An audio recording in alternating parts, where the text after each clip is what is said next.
నా దోషమే కదా మహాత్మా ఆశరణ్య విమోచగా వీరలను క్షమించు తండ్రి నేరమేమియున్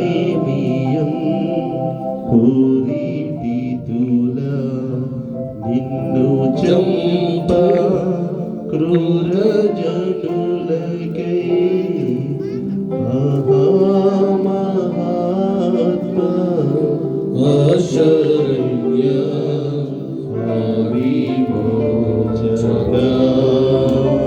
ఈ సమయంలో దీనికోసం ప్రార్థన తల్లిగారు ధనలక్ష్మి గారు వచ్చి ప్రార్థన చేస్తారు. తర్వాత బ్రదర్ వినయ్ గారు వచ్చి ఇక మరి వివరంగా ఇస్తారు. అందరూ కూడా ప్రార్థన కోరుకుందాం. మీరు ఇక బైబిల్ తెరిచి మరి ఏమన్నా మరి వాక్యం వినాలని మనం చేస్తున్నాం. ప్రార్థించుకుందాం.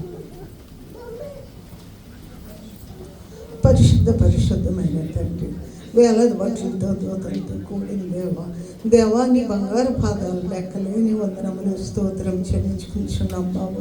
నాయన గడిచిన శుక్రవారం నుంచి నా ప్రభా ఈ మంచి శుక్రవారం మమ్మల్ని అందరినీ, సంఘం అందరినీ, మా కుటుంబాలని, మా దేశాన్ని సురక్షితంగా కాచి కాపాడి నీ రెక్కల చాటున తిరిగి సమయం మాకు అనుగ్రహించినందుకు నిన్ను స్తుతించి గణపరిచే భాగ్యం అనుగ్రహించినందుకు నీకు లెక్కలేని వందనములు స్తోత్రం చెల్లించుకుంటున్నాము. గొప్ప దేవ, మమ్మల్ని క్షమించండి, మా పాపములు క్షమించండి. మా పాపముల కొరకు నీ అమూల్యమైన శరీరము నలుగొట్టబడి సిలువ మీద శ్రమపడి మా కొరకు చనిపోయిన దేవా నీకు స్తోత్రం చెల్లించుకుంటున్నాం ప్రభు. మమ్మల్ని క్షమించండి, మా పాపములు క్షమించండి ప్రభువా. ఇప్పుడు జరగని కార్యక్రమం అంతట్లో మీరు తోడు నీడమని మాతో నాతో మాట్లాడమని యేసు పుణ్య నామమును బట్టి మిక్కిలి వినయంతో బతిమాలు వేడుకొంచున్నాం పరమ తండ్రి.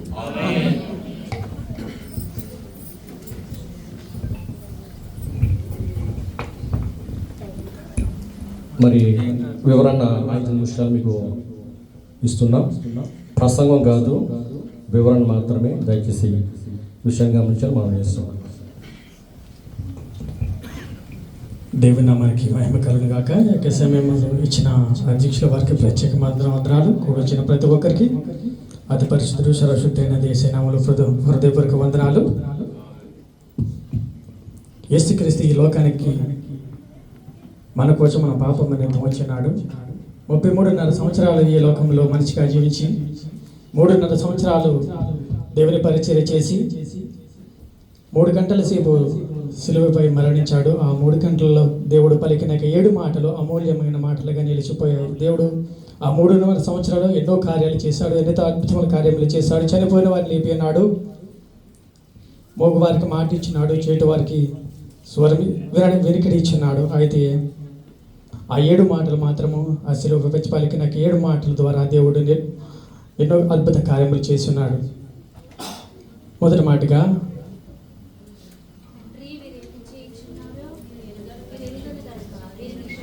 తండ్రి వీరేమి చేస్తున్నారు, వీరేరు కనుక వీరిని క్షమించడని దేవుడు సిలువపై పలికినాడు. క్షమాపణ అనేది చాలా ప్రాముఖ్యమైనది. దేవుడు మొట్టమొదటిగా దేవుడిని ఆ దినాన్ని అనేక మంది అనేక విధములుగా శ్రమ పెట్టి ఉన్నారు. పిడుగుతులు గుద్ది ఉన్నారు, ఉమ్మపై ఉమ్మ వేసి ఉన్నారు, హేళన చేసి ఉన్నారు, తన వస్త్రాలు పంచుకుని ఉన్నారు. తనతో పాటు సిలువబడిన ఆ 2 దొంగలు కూడా హేళన చేసి ఉన్నారు. అయితే ఆ మాట చెప్పిన తర్వాత వెంటనే ఒక దొంగ వెంటనే మారు మనసు పొంది, తండ్రి నీ రాజ్యంలోకి నేను వచ్చినప్పుడు నన్ను జ్ఞాపకం చేసుకోమని పశ్చాత్తాపడ్డాడు. అయితే ఈ లోకంలో నువ్వుండి ఎవరినైనా క్షమించే హృదయం కలిగి ఉన్నావా, లేక ద్వేషించే హృదయం కలిగి ఉన్నావా? ద్వేషము కలిగి ఉంటే మనం దేవుని బిడ్డము కాలేము.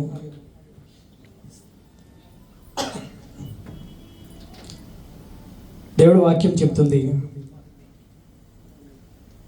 మత్తయి సువార్త 6వ అధ్యాయము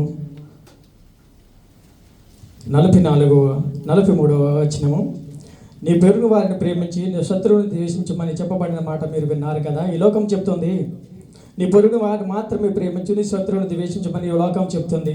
అయితే 44వ వచనంలో దేవుడు చెబుతున్నాడు, నేను మీతో చెప్పినది ఏమనగా, మీరు పరలోకమందున మీ తండ్రికి కుమారులై ఉన్నట్లు మీ శత్రువును ప్రేమించడి, మిమ్మల్ని హింసించే వారి కొరకు ప్రార్థన చేయడం దేవుడు చెప్తున్నాడు. ఈ దినాన్ని ఆ రీతిగా మనం ఉన్నామా? ఈ దినాన్ని చూసినట్లయితే కుటుంబంలో సమాధానం లేదు, భార్యాభర్తకి సమాధానం లేదు, తల్లిదండ్రులకి సమాధానం లేదు, తల్లిదండ్రుల పట్ల పిల్లలకు ప్రేమ లేదు, పిల్లల పట్ల తండ్రికి ప్రేమ లేదు, ఒకరు క్షమించలేకపోతున్నారు. అయితే క్షమాపణ లేకపోతే మనం దేవుని సన్నిధులకు చేరలేము. ఇది అనేక మంది హతసాక్షులై ఉన్నారు. హతసాక్షులైన కుటుంబాలు మనకు చూసినట్లయితే ఈ మధ్య కాలంలో ప్రవీణ్ పగడ గారు చనిపోయినారు. ఎంతో పరిచయం చేస్తున్నారు, ఎంతో మందికి ఆశ్రయం ఇచ్చి ఉన్నారు. ఆయన హతసాక్షిగా చనిపోయిన తర్వాత తన భార్య చెప్తున్నది, దేవుడు నన్ను క్షమించున్నాడు, నేను వాళ్ళని క్షమిస్తున్నాను. అటువంటి హృదయం మనం కలిగి ఉన్నామా? లేదా ఎవరైనా ద్వేషిస్తూనే ఉన్నామా? ద్వేషిస్తే కనుక దేవుడు చెప్తున్నాడు, నీవు నా రాజ్యానికి వారసుడు కాదనేసి. అలాగే మత్తయి సువార్తలో 6వ అధ్యాయము 14వ వచనం, మనుషుల అపరాధములను మీరు క్షమించిన ఎడల మీ పరలోకపు తండ్రి మీ అపరాధములు క్షమించును. మీరు మనుషుల అపరాధములు క్షమించకపోయిన ఎడల మీ తండ్రియు మీ అపరాధములను క్షమింపడు. దేవుడు స్పష్టంగా మాట్లాడుతున్నాడు, నీవు మనుషుల పాపములను, మనుషుల అపరాధములను, మనుషుల తప్పిదములను చేసిన క్షమించిన ఎడలే తండ్రి కుమారుడిగా నువ్వు పిలువబడతావని దేవుడు వాక్యం స్పష్టంగా మాట్లాడుతుంది. ఇది మనం పరిశీలన చేసుకుందాం. దేవుడిచ్చిన అవకాశాన్ని బట్టి, దేవుని కృపను బట్టి అడుగుదాం, ప్రభువా ఇంతవరకు నువ్వు దేవునికి విరోధముగాను జీవించున్నావేమో, క్రైస్తవుని చెప్పుచు మందిరంలో ఉంటూ తెల్లటి వస్త్రాలు కట్టుకొని ఎదుటి వారిని క్షమించలేని హృదయం కలిగి నీవు ఉన్నావేమో. ఇది మన పరిశీలన చేసుకుని దేవుని అడుగుదాం. దేవుడు ఎదుటి వారిని క్షమించే హృదయం మనందరికీ దయచేయను గాక. దేవుడి కొద్ది మాటలు దీవించను గాక. ఆమేన్. ఒకసారి అందరం గట్టిగా చెప్పకూడదాం. ఎందుకంటే వినయ్ ఆరాధన మాత్రమే చేస్తారు, కానీ ఎప్పుడు కూడా వాక్యం చెప్పలేదు. మొదటిసారిగా వాక్యం చెప్పేటువంటి అవకాశం ప్రభు ఇచ్చున్నాడు. దేవుడు ఆ బిడ్డ దీవించును గాక. రాబోయే దినాల్లో ఈ పరిశుద్ధ కృపా సంఘానికి ఒక మంచి సేవకుడిగా దేవుడు ఆశీర్వదించును గాక. గట్టిగా చెప్పండి ఆమేనండి. హల్లెలూయా. రెండో మాట, నీవు నాతో పరదైసుడియుందువు, పావనుండా ఇట్లు పలికి పాపిగా చితి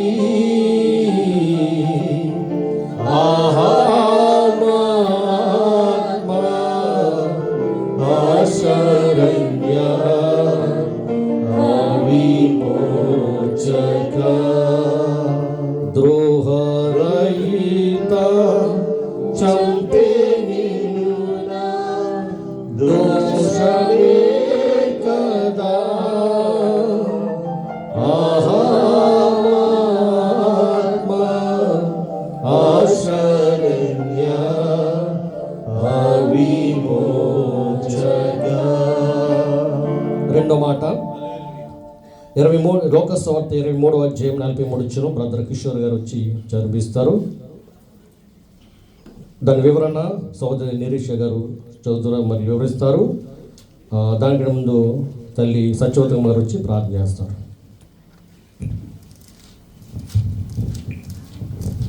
దేవునికి స్తోత్రం కలుగుగాక. ఈ యొక్క పరిశుద్ధ దినమున దేవుడు ఇచ్చిన అవకాశం బట్టి వందనాలు చెల్లిస్తూ లోకసువార్త 23వ అధ్యాయం 43వ వచనం చదువుకుందాం. రెండవ మాటగా దేవుడు శిలువపై పలికిన రెండవ మాటగా ఈ వాక్యం చదువుకుందాం.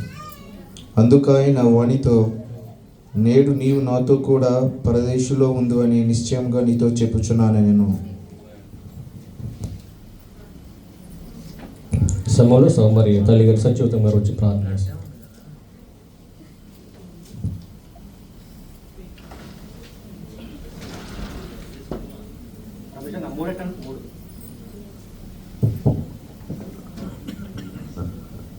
ప్రార్థించుకుందాం. కనిపిస్తుంది. స్తోత్రము స్తోత్రము స్తోత్రం. పరిశుద్ధులు పరిశుద్ధులు మహోన్నతుల మహోన్నత స్థలంలో నివసించేవాడు, అతి పరిశుద్ధుడు, ఆలోచనకర్త, బలమంతుడు, నిత్యుడు తండ్రి, సమాధానకర్త, నీ బంగారు పాదములు స్తుతులు స్తోత్రాలు చెల్లించుకుంటున్నాను దేవా. నా ప్రభానికి స్తోత్రం, నేను కూడిన ప్రభా నేను ఆదరించాలని వరకు నీ ఆత్మ తోడుగా ఉంచమని అడుగుతున్నాను తండ్రి. నా ప్రభానికి స్తోత్రమయ్యా. ఇప్పుడు ప్రభానికి స్తోత్రమయ్యా. నీ కుమారుడు చదివిన వాక్యాన్ని బట్టి నీ వందనాలు ప్రభా. నా ప్రభానికి స్తోత్రమయ్యా. బిడ్డ వివరించుగా ప్రభా బిడ్డ పనులు మాట్లాడమని అడుగుతున్నాను తండ్రి. నా దేవానికి స్తోత్రమయ్యా. వెనకాల మాకు దయచేయమని అడుగుతున్నాను తండ్రి. నా ప్రభానికి స్తోత్రం, నేను కూడా దేవానికి స్తోత్రమయ్యా. ప్రతి బిడ్డతో మీరు మాట్లాడమని చేస్తున్నాను అడుగుతున్నాను నా పరమ తండ్రి.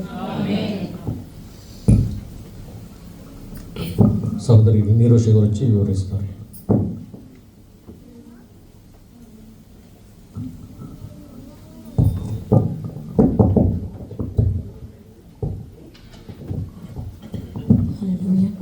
ముందుగా దేవాతి దేవునికి వందనాలు చెల్లించుకుంటున్నానండి. ఈ అవకాశం ఇచ్చిన దైవజన పిలిపై గారికి నా వందనాలు చెల్లించుకుంటున్నాను.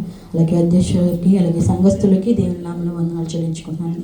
యేసు ప్రభు గారు శిలువలో పలికిన 7 మాటల నుండి మరి 2వ మాట లోక సువార్త 23:43 ఇలా రాయబడి ఉంది. నేడు నీవు నాతో కూడా పరదేశంలో ఉండదువని నిశ్చయముగా నీతో చెప్పుచున్నాను. మరి చిన్న ప్రార్థన చేసుకుందామని. పరిశుద్ధుడా, మహోన్నతుడా, యేసయ్యా నీకే వందనాలు, స్తోత్రాలు. ప్రభువా, మమ్మల్ని ప్రేమించి మా శిలువలో మీ ప్రాణాలను అర్పించినందుకు నీకు వందనాలు. యేసయ్యా, ఈ 2వ మాట ధ్యానిస్తుండగా ప్రభు నీ కృపను నాపై ఉంచమని అడిగి వేడుకుంటున్నాను తండ్రి. ఆమేన్. మరి యేసు ప్రభు గారండి సిలువలో వేలాడబడిన తర్వాత దాదాపు 6 గంటల సేపు ఆయన సిలువలో వేలాడటం జరిగిందండి. మరి 7 మాటల నుండి ఈ 2వ మాట చూసినట్లయితే యేసు ప్రభు గారు ఆ దొంగకి జవాబు ఇస్తూ మాట్లాడినట్టు మనకు కనిపిస్తుంది. కానీ యేసు ప్రభు గారు ఏ పరిస్థితిలో ఆ మాట మాట్లాడారో, ఆ జవాబు ఎలాంటి స్థితిలో ఆయనకి ఇచ్చారో చూసేదానికన్నా ముందు కొన్ని విషయాలు మనం చూసుకుందామండి. యేసు ప్రభు గారిని 2 దొంగల మధ్యన సిలువ వేయడం జరిగింది. దొంగలు అనగా భయంకరమైన పాపం చేసిన వాళ్ళని క్రిమినల్స్ అని కూడా ఇంగ్లీష్ బైబిల్లో సంబోధిస్తారు. అలాంటి దొంగతనం చేసిన వాళ్ళతో సమానంగా ఏ పాపము చేయని మన యేసు ప్రభు గారిని సిలువ వేయడం జరిగింది. అది కూడా హేరోదు ఈయన ఏ తప్పు చేయలేదు అన్నారు. పిలాతు కూడా ఈయన ఏ తప్పు చేయలేదు అని చెప్పారు. అయినప్పటికీ కూడా యేసు ప్రభు గారిని ఆ దొంగల మధ్యలో సిలువ వేయడానికి వెంపుక చేశారండి. ఎందుకు ఇలా జరిగింది అని చూసినట్లయితే యేసు ప్రభు గారు సిలువలో చనిపోక ముందు దాదాపు 700 సంవత్సరాల క్రిందట యెషయా అనే ప్రవక్త ప్రవచన ఇచ్చినట్టు కనిపిస్తుంది. యెషయా గ్రంథం 53:12 చూసినట్లయితే అతిక్రమ చేయవారిలో ఎంచబడిన వారు ఆయన. ఈ మాట నేను ఎందుకు గుర్తు చేస్తున్నానంటే యేసు ప్రభు గారిని సిలువ వేయడం అనేది ప్రవచనకు నెరవేర్పుగా జరిగిందండి. సరే, మరి 23:40 నుండి 42 వరకు చూసుకున్నట్లయితే అయితే 2వ వాడు ఆయనను గద్దించి, నీవు అదే శిక్షా విధిలో ఉన్నావు గనుక దేవునికి భయపడవా? మనకైతే ఇది న్యాయమే, మనం చేసిన వాడికి తగిన ఫలము పొందుచున్నాము, కానీ ఆయన ఏ తప్పు చేయలేదు అని చెప్పి ఆయనను చూసి, నీవు నీ రాజ్యంలోనికి వచ్చినప్పుడు నన్ను జ్ఞాపకం చేసుకోము. ఈ మాటలో చూసినట్లయితే ఆ దొంగ పశ్చాత్తాపడుతున్నట్టు మనకు కనిపిస్తుంది. అతను చేసిన తప్పులు ఆయన ఒప్పుకుంటున్నట్టు మనకు కనిపిస్తుంది. కానీ ఆ దొంగలు ఇద్దరు కూడా యేసు ప్రభు గారిని దూషించడం జరిగిందండి. ఆ శిలువ పైన ఉన్నప్పుడు దొంగలు అందరితో సమానంగా దొంగలు కూడా యేసు ప్రభు గారిని దూషించడం జరిగింది. కానీ ఆ దొంగలు అంత మార్పు కలిగి దేవుణ్ణి నమ్మి దేవుణ్ణి అడుగుతున్నాడు కదండి, నన్ను నీ రాజ్యంలో చేర్చుకోమని. మరి ఆ దొంగకి ఇంతకుముందు ఎప్పుడు కూడా యేసు ప్రభుని కలిసినట్టు కానీ ఏమీ కూడా లేదు మరి బైబిల్లో. కానీ ఆ దొంగ ఏమి గమనించి ఉంటాడంటే బహుశా 3 విషయాలు గమనించి ఉంటాడండి. ముందుగా సాక్ష్యం.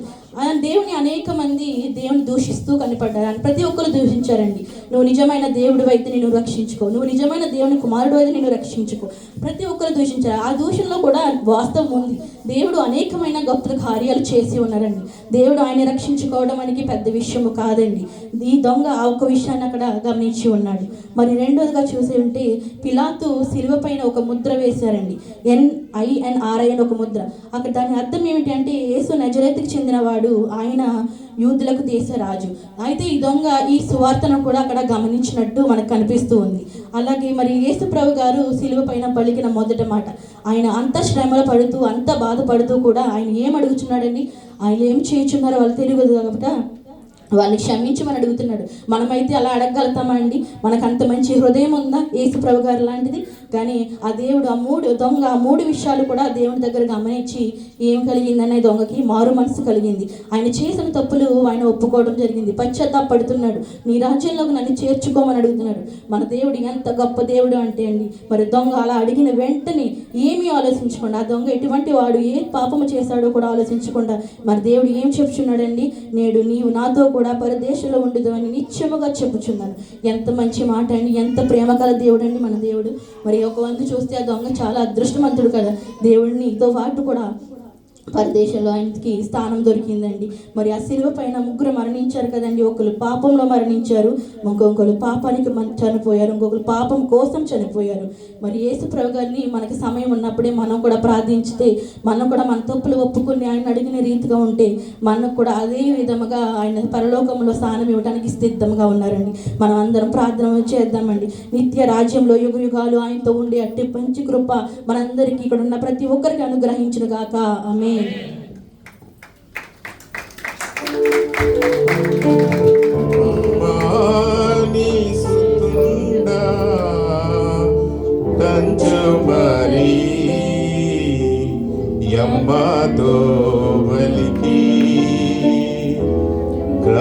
బ్రహ్మరాణి జననీ అంచుగర్త నుడి విజి ఆహా మహాత్మా ఆశరణ్య అవిమోచక. మూడో మాట యోహాను సువార్త 19వ అధ్యాయము 26, 27 వచనాలు బ్రదర్ కిరణ్ గారు వచ్చి చదివిస్తారు. సోదరి లక్ష్మి వచ్చి ప్రార్థన చేస్తారు. దాని వివరణ సోదరి నిర్మల గారు వివరిస్తారు.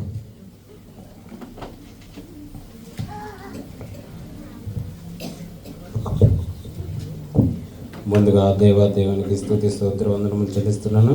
ఇక్కడ కూడి వచ్చిన ప్రతి ఒక్కరికి పేరు పేరున నా హృదయపూర్వక వందనములు చెల్లిస్తున్నాను.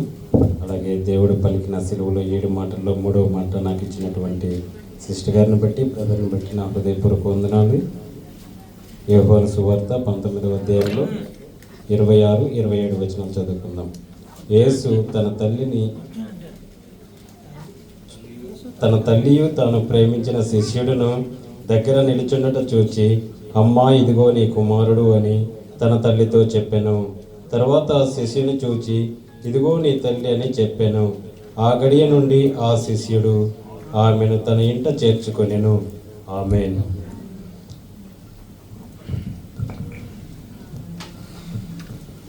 హల్లెలూయా. స్తోత్రములు స్తోత్రములు స్తోత్రములు స్తోత్రములు నాయనా పరిశుద్ధుడా, నాయనా నీ బంగారు పాదాలకు వందనాలు తెలియజేసుకుంటున్నాం ప్రభా. మరి ఈ రోజు నీవు శిలువలో నాయన తండ్రి ప్రభు పలికిన 7 మాటల్లో మరి 3వ మాట వివరిస్తుండగా మరి ఆ బిడ్డలో మీరుండి నాయన మాతో మాట్లాడమని అడుగుచున్నాను ప్రభా. ఎన్న వాక్యాన్ని నాయన తండ్రి ప్రభు మా మనసులో ధరించి నాయన తండ్రి ప్రభు పరిచయం పెట్టుకోకుండా మమ్మల్ని అందరినీ బలపరచమని అడుగుచున్నాను నాయన మాటల ద్వారా. ఆ బిడ్డకి మరి మీరు ఆత్మతో నింపి నాయన బిడ్డ ద్వారా మాతో మాట్లాడమని అడుగుచున్నాను. నీ చిన్న ప్రార్థనలకి ప్రతి ఒక్కరు దయచేయమని ప్రభు చేస్తున్నాను.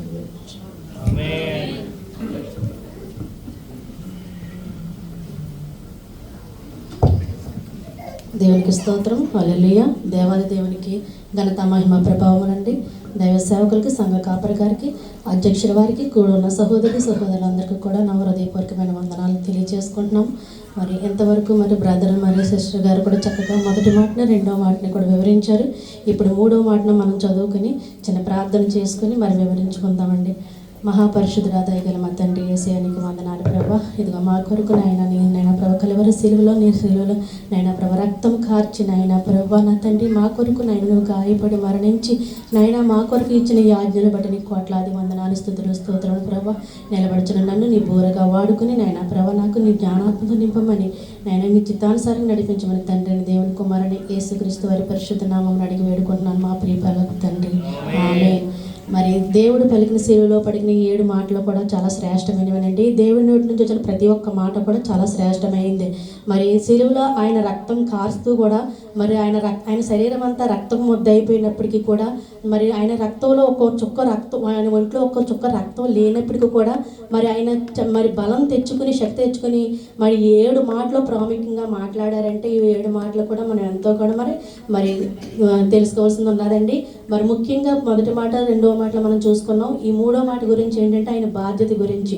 ఆయన మరి ఈ లోకంలో ఉన్నప్పుడు తల్లిదండ్రులకి మరి ఏ విధంగా లోబడి ఉన్నారో, తల్లిదండ్రులకి ఏ విధంగా విధేయత చూపించాడో మరి ఇక్కడ మరి వాక్యం సెలవిస్తున్నదండి. మరి మనం ఈ రోజు నేను మీకు నాకు ఇచ్చిన సమయంలోనే 2 విషయాలు నేను చెప్పాలనుకుంటున్నాను. ఒకటి శారీరకంగా మనకు సంబంధించింది. ఇదే వాక్యాన్ని మనం రెండో రకంగా ఆత్మీయంగా మనం ఎలా చూడాలో మనం తెలుసుకుందామండి. యేసు తను మరి ఆ తల్లి మరి అక్కడికి వచ్చినప్పుడు, మరి సిలువు దగ్గరికి వచ్చినప్పుడు తన కుమారుడు, తనకు పుట్టిన కుమారుడు తన కళ్ళు ఎదురుకుండానే ఆ సిలువులో రక్తం కార్చి మరి ప్రాణాలు విలవలాడుతున్నప్పుడు ఆ తల్లి అక్కడికి వచ్చి మరి నిలబడినప్పుడు మరి దేవుడు ఆమెను చూసి ఏం చెప్తాడంటే మరి ఆమె తల్లి బాధ్యతను ఆయన ఎవరైతే మాట వింటి మరి దేవుడి వాక్యం ఎవరైతే మాట వింటారో ఆ సేవకుడికి ఆమెని యోహాను గారిని, ఆ ప్రియ శిష్యుడికి ఆ తల్లి గారిని అప్పగించారనేసి వాక్యం ఉన్నదండి. మరి ఆయన చెప్తున్నారు అంత బాధలో కూడా ఉండి వారి తల్లి గారిని మరి అప్పచెప్పారు, శిష్యుడి గారికి అప్పచెప్పాడు. మరి మనం కూడా మరి ఆజ్ఞల్లో కూడా మొదటి ఆజ్ఞ ఏంటంటే దేవుడు మనకు అనుగ్రహించిన మన దేశంలో మన దీర్ఘాయుషవంతులు ఉన్నప్పుడు ఉండాలనేసి మన తల్లిని తండ్రిని గౌరవించాలనేసి అనేసి దేవాది దేవుడు వాక్యం సెలవిస్తుందండి. మరి మన క్రైస్తవులు అనమాట మరి దేవాది దేవుడు మనం సన్మానించాలంటే ఏదో మదర్స్ డేకి, ఫాదర్స్ డేకి వాళ్ళని చూసి పలకరించడం కాదండి. వాళ్ళ బాగోగులు మనం గమనించాలి, వారికి ఉన్నదా లేదా అనేసి. ఎందుకంటే మనం కష్టపడి వాళ్ళు యవ్వన కాలం అంతా మన గురించి శ్రమపడి మన గురించి కష్టపడి మనల్ని పెంచినందుకు మనం ఈరోజు కృతజ్ఞతలుగా వృద్ధాప్యంలో ఉన్న తల్లిదండ్రులకు తోడుగా ఉండాలనేసి దేవుని వాక్యం సెలవిస్తుందండి. దేవాది దేవుడే ఆయనే ఉండి కూడా, దేవుడై ఉండి కూడా తల్లి పట్ల ఆయన అంత బాధ్యత కలిగి ఉన్నాడంటే క్రైస్తవులైన మనం కూడా తల్లిదండ్రుల పట్ల బాధ్యత కలిగి ఉండాలి. మనం చాలామంది చూసుకుంటామండి, మన తల్లిదండ్రులే మనం చూసుకుంటాం చాలామంది, కానీ మన భర్త యొక్క తల్లిదండ్రులు మనం పట్టించుకోము. చాలామంది వరకు అలాగే ఉంటుంది. కానీ అలా కాదండి, వాళ్ళు మన భర్తనే వాళ్ళు మనకు కనీ పెంచి వాళ్ళు మనకి ఎంతవరకు మనకి సహాయం ఇచ్చారంటే వాళ్ళ తల్లిదండ్రులని కూడా మనం గౌరవించాలి, ప్రేమించాలనేసి వాక్యం సెలవిస్తుంది అన్నమాట అండి. కాబట్టి ఎవరైతే మరి ఆయన మాట విని మాట మీద గౌరవిస్తారో బలులు అర్పించడం కంటే మాట వినటం శ్రేష్టం అంటండి. అందుకే యేసుప్రభు వారు మరి ఆయన ప్రియ శిష్యుడైనటువంటి మరి ఆయన సహోదరులు ఉన్నారు, సహోదరిమణులు ఉన్నారు. యేసుప్రభు వారి తర్వాత ఇంకా సహోదరులు ఉన్నారు. కానీ వాళ్ళకి అప్పచెప్పలేదు వాళ్ళ తల్లి బాధ్యతని. వాళ్ళు ఎవరైతే మరి ఆయన మాట విన్నారో, ఆయన ఎవరైతే ప్రేమించారో ఆయనకే మరి తల్లి గారిని బాధ్యత అప్పగించారనేసి వాక్యం సెలవిస్తుందండి. ఇది మన శారీరకంగా చూసుకోవాల్సిన బాధ్యత. ఎందుకంటే తల్లి గురించి ఎంత చెప్పినా మనం అందరికీ తల్లిదండ్రులను ఏ విధంగా గౌరవించాలో, ఎలా ప్రేమించాలో మనం అందరం వింటున్నాము. కాకపోతే ఈ వాక్యం ధ్యానించినప్పుడు దేవుడు నాకు ఒక బయలుపరిచిన విషయం ఏంటంటే నేను ఫస్ట్ ఒకసారి ఇంగ్లీష్ బైబిల్ చదివిదానండి. అప్పుడు అక్కడ తల్లి గురించి ఏమని ఉంటుందంటే యేసు ప్రభు వారు ఏమని చెప్తారంటే ఉమెన్ అని సంబోధించారు. మనం ఈ సంఘాన్ని ఒక స్త్రీగా మనం చూసుకోవాలన్నమాట అండి. ఉమెన్ అంటే స్త్రీని మనం ఒక సంఘాన్ని ఒక స్త్రీగా చూసుకుంటే సంఘాన్ని దేవుడు ఎవరికి అప్పచెప్పారంటే ఒక బాధ్యత గల దైవ సేవకుడికి. యోహాను గారు ఎలా ఉన్నారంటే ఒక బాధ్యత గల దైవ సేవకుడిగా ఉన్నారు. మరి ఇక్కడ బాధ్యత గల దైవ సేవకుడికి ఈ తల్లి సంఘాన్ని ఆయన చేతికి అప్పగించారన్నమాట అండి. చాలామంది శిష్యులు వచ్చారు మరి సేవ చేయడానికి, కానీ వాళ్ళు ఎవరికి పిరిగిపోయి పారిపోయిన దేవుడు అప్పగించలేదు. కానీ ఎవరైతే ప్రాణాలకు తెగించి మరి నిలబడతారో వారికే దేవుడు సంఘాన్ని అప్పగించాడండి. యేసుప్రభు వారు పక్షపాతం కాదు. అలాగని చెప్పి ఆ తల్లిని, ఆ సంఘాన్ని వాళ్ళ సహోదరుల చేతులు అప్పచెప్పలేదు. ఆయనకి నమ్మకమైన, ఆయన ప్రియమైన, ఆయన మాట ఎవరైతే వింటారో ఆయనకి అప్పగించారు. కాబట్టి మరి ఈ దేశంలో మనకంటే మన సంఘం ఒక సంఘం అంటే ఈ సంఘాన్ని మనం ఈ సంఘంగా చూసుకోవచ్చు. అని స్త్రీని సంఘం కింద చూసుకుంటే మనకు సంఘంలో ఏ బాధ్యత అయితే దేవుడు మనకు అప్పగించాడో ఆ బాధ్యతలు మనం క్రమంగా నెరవేర్చాలి. దేవుడు మనకి ఇచ్చిన దాన్ని మనం క్రమంగా మరి ఆయన మనకి ఎంత అయితే బాధ్యతతో అప్పగించాడో అంత బాధ్యతతో కూడా మనం ఒకటి సంఘాన్ని ముందుకు తీసుకెళ్ళాలండి. మరి అంటే ఆయన ఇంట్లో చేర్చుకున్నాడంటండి. యోహాను గారు ఆయన ఇంట్లోనే ఉన్నదంటండి. మనం కూడా మరి ఈ సంఘం, ఈ దేశంలో మరి ఈ సంఘంలో మన కొరకు చెదిరిపోయిన కాపరు లేని గొర్రెలు అంటే మనకు ఇక్కడికి సంఘాలను ఏర్పరిచి సేవకుల గారి గురించి నేను ఆలోచించానని ఫస్ట్లో వచ్చినప్పుడు ఆయన ఇల్లు అమ్మేసుకుని మరి సంఘాన్ని కూడా బలపరిచారు. సంఘాన్ని గురించి ఎంతో శ్రమ పడ్డారనేసి. ఎందుకు దేవుడు ఆయనకి అప్పచెప్పారంటే ఆయన మరి సమర్థుడు కాబట్టి ఆయనకు అప్పగించాడు సంఘాన్ని. కాబట్టి మనం కూడా ఆయన ఇంట్లో చేరినప్పుడు మనకి ఏదైనా పాట ఇవ్వలేదని ఏది ఇవ్వలేదని అది ఇవ్వలేదని కాదండి.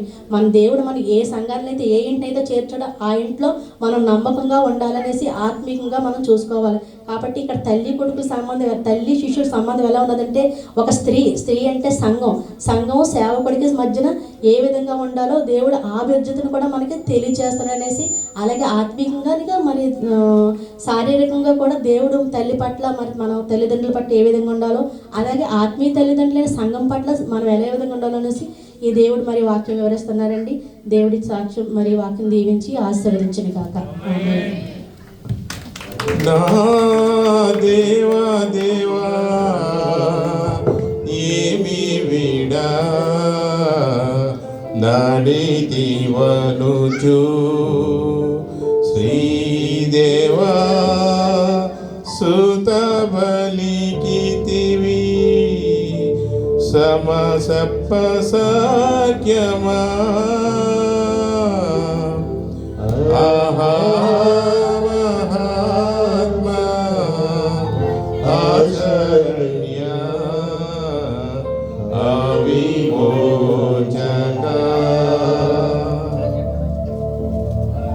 4వ మాట, శిలువలో పలికిన 4వ మాట మత్తయి సువార్త 27వ అధ్యాయము 46వ వచనాన్ని బ్రదర్ వినోద్ గారు వచ్చి చదివిపిస్తారు. దాని వివరణ సహోదరి ప్రియాంక గారు వివరిస్తారు. దానికి తర్వాత దానికి ముందు బ్రదర్ రమణ గారు వచ్చి ప్రార్థన చేస్తారు. అందరికీ వందనాలు. మరి యేసుక్రీస్తు నామమున కలుగును గాక.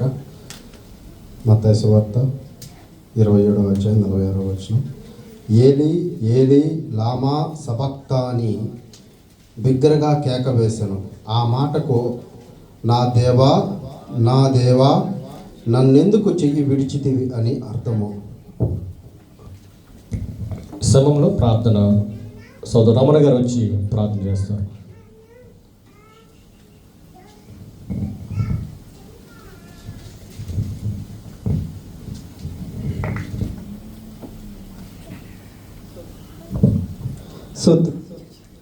సర్వోన్నతుడా సర్వశక్తి గల దేవా నీకే వందనాలు స్తుతులు స్తోత్రాలు తండ్రి ప్రభా. ఎవరైతే తండ్రి ప్రభా 4వ మాట వివరించున్నారో వారికి తండ్రి ప్రభా విశ్వాసనం మరుగు చేసి తండ్రి ప్రభా నీ పరిశుద్ధ కృపతో అనుగ్రహించి తండ్రి ప్రభా వివరించుటకు తండ్రి ప్రభా నువ్వు తోడుగా ఉండి జ్ఞానాన్ని దయచేయమని నా తండ్రి నజరేయుడైన యేసు పరిశుద్ధ నామములో అడిగి బతిమాలి వేడుకుంటున్నాను తండ్రి.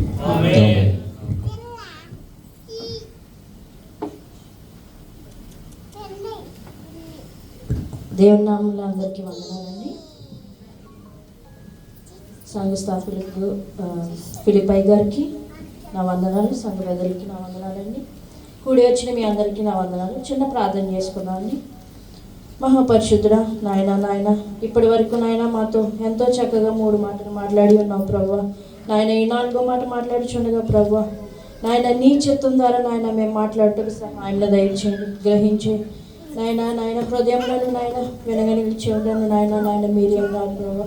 నాయన మీరే మాకు సెలవిచ్చి నాయన మీ నోటి ద్వారా నాయన మాకు పలుకులను దయచేయండి. మా త్వరగా యేసుక్రీస్తుని మీకు బట్టి మనం వేడుకుంటున్నాం తండ్రి. 4వ మాట చూసుకుందామండి. మనము ఇంచుమించు 3 గంటలైన తర్వాత యేసు ఏలి ఏలి లామా సబక్తా అని బిగ్గరగా కేక వేశాడు. దానికి అర్థం ఏంటండి? నా దేవా నన్నెందుకు చేయి విడిచితివి. మనం ఈ వర్డ్ని అరమిక్ అనే భాషలో గ్రహించుకోవచ్చండి. దీనికి ఏంటంటే క్లుప్తంగా చెప్పుకుందాం. చిన్న ఎగ్జాంపుల్ చెప్తాను. మనము ఇప్పుడు ఏదన్నా పాపం చేసి ఉంటాం, లేకపోతే ఏదన్నా తప్పు చేసి ఉంటాం ఇంట్లో. అప్పుడు మన తల్లిదండ్రులు ఏం చేస్తారండి? ఎందుకని? తప్పు చేస్తామని. అయితే 2 రోజులు మాట్లాడరు, లేకపోతే మనమే కోపం ఇస్తాం. మనం తప్పు చేసినా మనమే కోపం ఇచ్చి ఏం చేస్తాం? అన్నం తినడం మానేస్తాం, లేకపోతే తలుపులు బద్దలు కొట్టేస్తాం. ఇట్లాంటివి చేస్తూ ఉంటాం, అవునా? కానీ మన యేసు ప్రభు మన ఏం చేశాడని వాళ్ళ తల్లిని విడిచిపెట్టేశారా ఆయన నిజంగా? అది ఒక ఏంటంటే ఒక లోన్లీనెస్. అంటే ఒక ఒంటరితనం.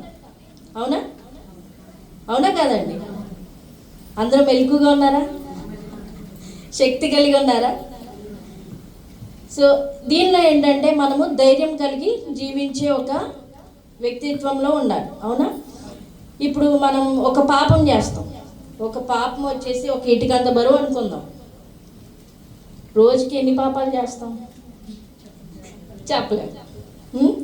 పోనీ పేర్చుకోండి, రోజుకి ఒక పాపం అనుకోండి. 365 రోజులు 365 ఇటుకలు పేర్చుకుందాం. పేర్చుకున్న తర్వాత అప్పుడు ఏమవుతుంది? గోడ అయిపోతుంది.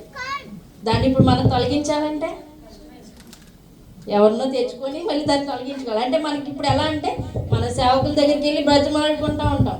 అయ్యా నా గురించి ప్రార్థన చేయండి, నా పాపముల గురించి మీ ప్రార్థనలో పెట్టుకోండి అని ఎలా అంటాం? అడుక్కుంటాం దేవుడి దగ్గర, సేవకుల దగ్గర. అవునా? అంత స్థితికి వెళ్ళి కన్నా మనం ఏం చేయాలి? ఫస్ట్ ఆ పాపం నుండి ఎలా తొలగిపోవాలనేది ప్రార్థించుకోవాలి. ఓకేనా? సో మన కోసం దేవుడు ఏం చేశాడండి? శిలువ పైన ఎంతో రక్తం గార్చి మరణించాడు. మన కోసం ఎవరు ఈ లోకంలో మరణిస్తారు? మన భర్త కానీ, పిల్లలు కానీ, బంధువులు కానీ, ఎవరైనా ఏదైనా కష్టం వస్తే ఏం చేస్తారు? వెంటనే నువ్వెవరో నాకు తెలియదు, అంతేనా?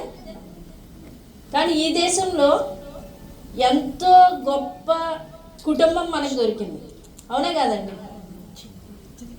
నేనెవరో మీకు తెలియదు, మీరెవరో నాకు తెలియదు. కానీ మనందరం ఏంటి ఇప్పుడు ఒక గొప్ప దైవ సేవకుని యొక్క కుటుంబంలో బ్రతుకుచున్నాం. అదే మన సొంత రిలేటివ్స్ అయితే ఏదైనా కష్టం వస్తే లేవమ్మా నా దగ్గర డబ్బులు లేవు. అదే ఇప్పుడు మీరు చర్చకొచ్చి ఇట్లా కష్టం ఉందంటే వాళ్ళ దగ్గర ఉన్నా లేకపోయినా సరే వాళ్ళు ఏం చేస్తారండి? సహాయం చేస్తారు.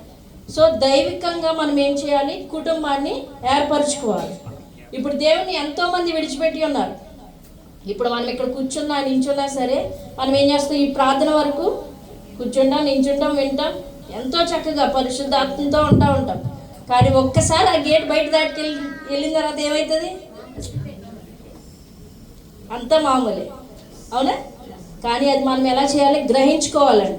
ఓకేనా? దేవుడు మన చేయి విడిచిపెడితే ఏమవుతుంది? ఎక్కడ పడతామో కూడా మనకి తెలియదు. సో ఏం చేయాలంటే ప్రభువా నా చేయి విడవకుండా అని రోజుకి ఒకసారైనా ప్రార్థించుకోవాలి. ఓకేనా? అసలు మనకి దావీదు కుమారుడు క్షమించండి, దావీదు ఉన్నాడు కదండి, దావీదు రాజు. ఆయన కూడా ఒక్క మాట పలికాడు. కీర్తనలు 22వ అధ్యాయము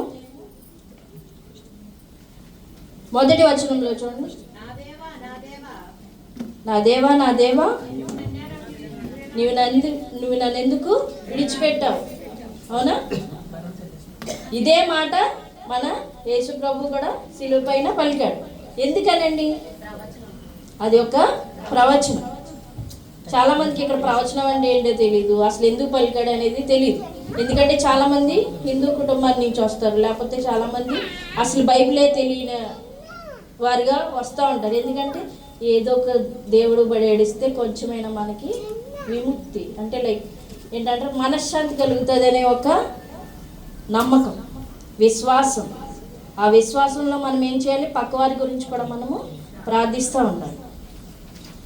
దీనిలో ఏంటంటే మనము ఎక్కువగా అంత పెద్ద రాజే దేవుడిని క్వశ్చన్ చేశాడు, ఎందుకు ప్రభువా నన్ను విడిచిపెట్టావు? అతని కుమారుడికి కూడా అదే క్వశ్చన్ వేశాడు, ఎందుకు నన్ను విడిచిపెడుతున్నావు? దానికి అర్థం ఏంటండి? విడిచిపెట్టేస్తున్నాడు అని కాదు. ఇప్పుడు మనకి ఎవరు లేకపోతే మనకి ఎలా ఉంటుంది? పిచ్చెక్కిపోతూ ఉంటుంది రూమ్లో. ఇట్లా ఏంటి మన పరిస్థితి ఏంటి? ఉద్యోగం లేదు, ఏం లేదు, ఒక ఒంటరితనం అనేది వచ్చేస్తూ ఉంటుంది. అవునండి? కానీ అప్పుడు దేవుడు కనుక వాళ్ళ కుమారుడి చెయ్యి విడిచిపెట్టకపోయి ఉంటే మనం ఈ రోజు నాడు ఇలాగా రక్షణ పొందడానికి కూడా అర్హులం కాలేము. అవునా కదండి? సో అప్పుడు దేవుడు ఎందుకు విడిచిపెట్టాడంటే మన చేయి పట్టుకోవడానికి దేవుడు తన కుమారుడి చేయిని విడిచిపెట్టాడు. దేవుడు ఇచ్చిన వాక్యమును దీవించుగా.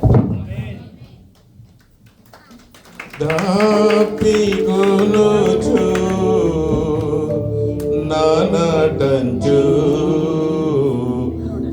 నింపితివి గదా ఇప్పగిదిని బాధనుంది నేమి నీకు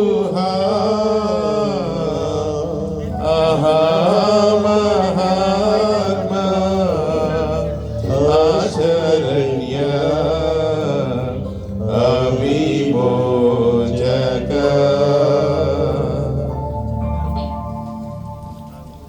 యేసు ప్రభువారు శిలువలో పలికిన 5వ మాట యోహాను సువార్త 19వ అధ్యాయం 28వ వచనం. బ్రదర్ ప్రవీణ్ వచ్చి అనిపిస్తాను.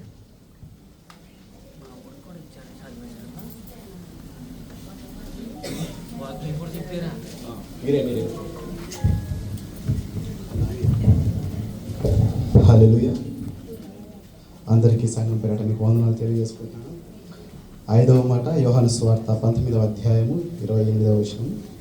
అటు తర్వాత సమస్తమును అప్పటికి సమాప్తమైనదని యేసు ఎరిగి లేఖనము నెరవేరినట్లు నేను తప్పికొనుచున్నానని.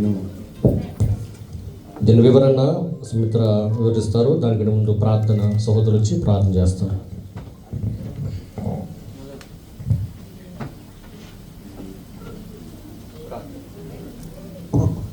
ప్రార్థన. మహాపరిశుద్ధుడు, ప్రేమ కలిగిన ఆయన, కృప కలిగిన మా తండ్రి, నీ దయ కలిగిన నామానికి వందనాలు ప్రభువా.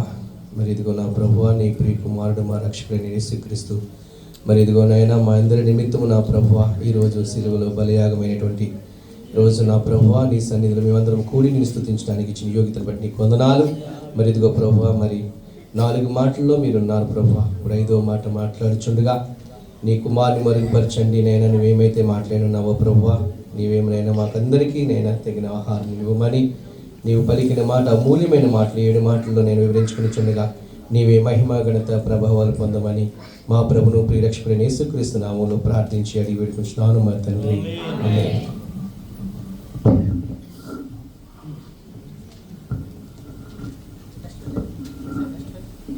దేవుని పరిశుద్ధ నామమునకు స్తోత్రములు. ఆత్మీయ తండ్రి గారికి నా వందనాలు తెలియజేస్తున్నాను. ఇక్కడ కూడి ఉన్న ప్రతి ఒక్కరికి నా హృదయపూర్వక వందనాలు తెలియజేసుకుంటున్నానండి. ఎన్నికలైన దానైనా నాకు కూడా దేవుడు ఇట్టి అవకాశాన్ని ఇచ్చిన దేవునికి మహిమ కలుగును గాక. దేవుని స్తోత్రం. హల్లెలూయా. దేవుడు సిలువలో పలికిన 5వ మాట నేను దప్పిగొనుచున్నాను. దేవుడు సిలువలో పలికిన 7 మాటలలో 3 మాటలు ఇతరుల కొరకు మాట్లాడినట్లుగా మనం చూస్తున్నాం. 4 మాటలు ఆయన కొరకు మాట్లాడినట్లుగా మనం చూస్తున్నాం. 5వ మాట నేను దప్పిగొనుచున్నాను అని సిలువలో ఆయన పలికిన మాట చిన్నదైనప్పటికీ చాలా లోతైన అర్థాన్ని ఇస్తుందండి. ఆయన మానవునిగా జన్మించి జీవించి పరిపూర్ణమైన మానవ జన్మ కలిగి ఆకలి, దప్పిక, బాధ, మానవ స్వభావము, సిలువ మరణం లాంటి వేదనకరమైన సమయంలో ఆయన సిలువలో దాహం కొని ఉన్నాడండి. ఆయన సేవ చేయించిన దినములలో ఆయన చెప్పిన మాట, ఎవడైనను దప్పిగొని ఎడల నా యొద్దకు వచ్చి దప్పిక తీర్చుకొనవలెను అని యోహాను సువార్త 7వ అధ్యాయంలో నుండి 37వ వచనంలో తెలియజేస్తున్నాడు. ఆయన దప్పిగొని ఉన్నాడంటే లేఖనములను నెరవేర్చుటకు ఆయన సిలువలో దప్పికొని ఉన్నాడు. ఆయన అనేకమైన అద్భుతాలు చేసిన దేవుడు.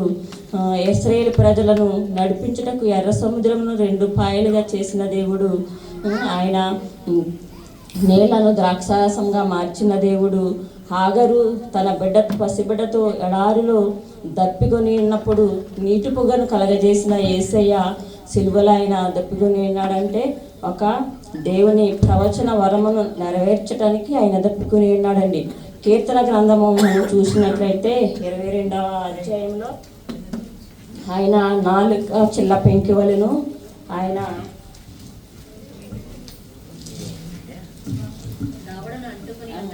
ఆయన నాలుక దవడని అంటుకుని ఉన్నదని దేవుడు ప్రవచన వరంలో నెరవేర్చడానికి ఆయన సిలువలో దప్పుకొని ఉన్నాడండి. 2వదిగా చూసినట్లయితే కీర్తన గ్రంథంలోనే ఆయన ఆహారము అడగగా చేదైన ఆహారం ఆయనకి ఇచ్చేదని ఆయన దప్పికొనగా చేదు చిరకను ఆయనకు అందించినట్లుగా మనం చూస్తున్నాం. ఆయన లేఖనము నెరవేర్చుటకు సిలువలో ఆయన దప్పికొని ఉన్నాడు. అలాగే మనం రెండవదిగా చూసినట్లయితే ఆయన పాప రక్షణ కొరకు సిలువలో దప్పికొని ఉన్నాడు. ఆయన పాపులను రక్షించుటకు ఆయన సమరయ మార్గంలో వెళ్ళుచుండగా యాకోబు బాబు దగ్గర సమరయ స్త్రీ కోసము తనను రక్షించడానికి ఆయన కూర్చున్నట్లుగా చూస్తున్నాం. సమరయ స్త్రీ వచ్చినప్పుడు ఆయనకు, నీకు నేను పాపం అనే దాహాన్ని విడిచిపెడితే నీకు రక్షణ అనే దాహాన్ని, జీవజలమును నీకు ఇస్తాను, నువ్వెన్నడూను దాహం గొనమని ఆమెను అక్కడ రక్షించినట్లుగా మనం చూస్తున్నాం. అప్పుడు సమరయ స్త్రీ తన రక్షింపబడి తన సమరయ పట్టణమంతా రక్షించినట్లుగా మనం చూస్తున్నాం. అలాగే మూడవదిగా చూసినట్లయితే నిత్య నరకాగ్ని నుండి మనల్ని రక్షించుటకు ఆయన సిలువలో దప్పుకొని చున్నాడండి. నిత్య నరకాగ్ని తప్పించుటకు ఆయన సిలువలో దప్పుకొని చున్నాడు. మనం ఉదాహరణగా చూసినట్లయితే ధనవంతుడును లాజరు. ధనవంతుడైతే ఈ లోకంలో తన ఇష్టానుసారంగా జీవించి ఉన్నాడు. లాజరు దేవునికి అనుకూలంగా జీవించి ఉన్నాడండి. ధనవంతుడు చనిపోయి నిత్య నరకాగ్నిలో ఒక్క నీటి చుక్క కొరకు చూచినట్లుగా మనం చూస్తున్నాం, అడుగుతున్నట్లుగా. లాజర్ అయితే అబ్రహామును అనుకుని అతను నిత్య రాజ్యంలో ఉన్నట్లుగా మనం చూస్తున్నాం. దేవుడు మనము నిత్య నరకాగ్నిల నుండి మనల్ని రక్షించుటకు ఆయన సిలువలో దప్పికొనిచున్నాడండి.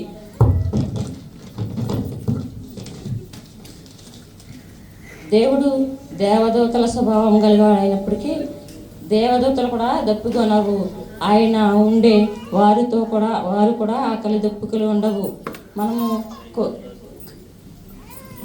మానవుని దాహం తీర్చడానికి ఆయన సిలువలో దప్పుకొని ఉన్నాడు. మనం మూడవదిగా చూసినట్లయితే నిత్య నరకంలో నుండి దేవుడు మనల్ని రక్షించుటకు ఆయన సిలువలో దప్పుకొనిచున్నాడండి. మనము లోకములో లోకాసుల కొరకు, మన పాపము కొరకు మనం దప్పుకొని ఉన్నాము. వాటినన్నిటిని విడిచిపెట్టి కోరాహు కుమారులైతే నేను నీటి వాగుల కొరకు, దుప్పి నీటి వాగుల కొరకు ఆశపడినట్లు నా దేవా నా ప్రాణము నీ కొరకు ఆశపడుచున్నట్లుగా కోరాహు పలికినట్లు మనము ఆయన సన్నిధిలో ఎల్లప్పుడూ దావీదు మహారాజు అయితే నేను ఎల్లప్పుడూ నీ మందిరంలో పచ్చని ఒలివ చెట్టు వలె ఉంటానని దావీదు పలికినట్లు మనము కూడా ఆయన కొరకు ఆశపడి దేవుని కొరకు మనం జీవించాలని, అలాగే ఆయనకు శిలకను రెండవసారి అందించే వారముగా కాకుండా మనమందరము దేవుని వైపు ఆయన్ను దేవునిలో జీవించాలని, ఆయన సంతోషపెట్టే బిడలగా ఉండాలని దేవుడు చిన్న మాటలను దీవించునుగాక. శ్రమ ప్రమాద ములను గొప్ప శబ్దమేతిహా సమాప్తమైన దంచు దెలిపి సమసితి విగదా ఆహా మహాత్మా ఆశరణ్య విమోచక. సిలువలో పలికిన 6వ మాట యోహాను సువార్త 19వ అధ్యాయం 30వ వచనం. సహోదరు జాన్ కెనడీ గారు వచ్చి చదివిస్తారు. దానికి ముందుగా ప్రార్థన పెర్సమ్మ గారు ప్రార్థన చేస్తారు. దాని వివరణ సహోదరి రూత్ మీరు ఇచ్చి వివరిస్తారు.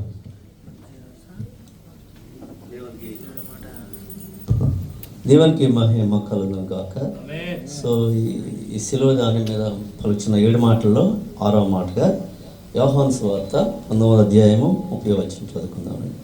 యేసు ఆ చెరక పుచ్చుకొని సమాప్తమైనదని చెప్పి తల వంచి ఆత్మను అప్పగించాను. మరొకసారి, యేసు ఆ చెరక పుచ్చుకొని సమాప్తమైనదని చెప్పి తల వంచి ఆత్మను అప్పగించాను. ఈ వాక్యం ద్వారా పెర్సమ్మ గారు వచ్చి ప్రార్థన చేస్తారు. ఉన్నారు పెర్సమ్మ గారు? రమ్మ.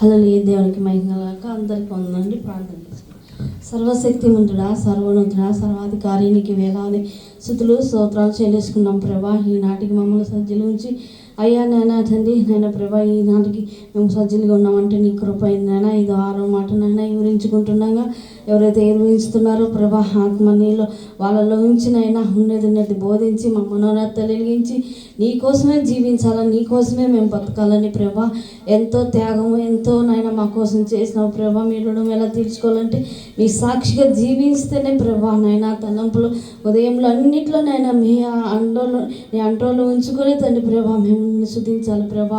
ఈ సిలువను మేము తలుచుకుంటూ దినము నాయన మా కోసమే మా స్థలంలో ఆయన ఉన్నాడు కాబట్టి ఆ రాజ్యంలో మాకు ఇచ్చేదానికి అవకాశం ఇస్తున్నాడని మేము ఆ క్రియలు ఆ తలంపులు మేము నెరవేర్చుకుంటూ భయభక్తులతో నడుచుకునేకి మీరు వివరించమని ఆ బిడ్డలో మీరుండి మాట్లాడమని కృప దయచేయమని యేసు నామములో ప్రార్థించి స్తుతించి వేడుకుంటున్నాం పరలోకమున నా ప్రియ తండ్రి. ఆమేన్.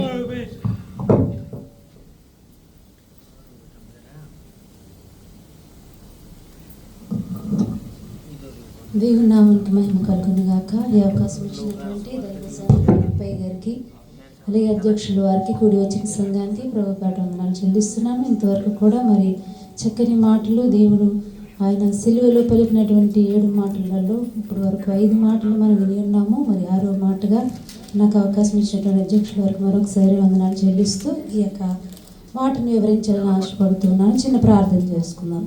మహాపరిశుద్ధుడును మహోన్నతుడైన దేవ, ఈ యొక్క సమయంలో నాకు ఇచ్చిన సమయాన్ని బట్టి నీకు స్తోత్రములు. మహిమ ఘనత మీకే కలగాలి ప్రభా. ఎందుకంటే మీరు హెచ్చాలి, మేము తగ్గాలి. మేము ఆకాశం అందున్నాం, మేము భూమి అందున్నాం ప్రభు. నాయన మరి యొక్క మాటను వివరిస్తూ ఉండగా అనేక మంది జీవితాల్లో వెలుగును నింపమని, అనేకమైన జీవితాలు వెలిగించమని మాట ద్వారా యేసు నామమున అడుగుచున్నాను తండ్రి. ఆమేన్. ఇంతవరకు కూడా మన 5 మాటలు విని ఉన్నాము. 5 మాటలు కూడా చక్కని మాటలు, మరి చక్కని రీతిలో వివరించారు అనేక మంది. మరి నాకు ఇచ్చిన అవకాశాన్ని బట్టి నేను సమయాన్ని ఉపయోగించుకోవాలని ఆశపడుతున్నాను. యోహాను సువార్త 19వ అధ్యాయం 30వ వచనం మాట ఆయన ఏం పలుకుతున్నాడంటే,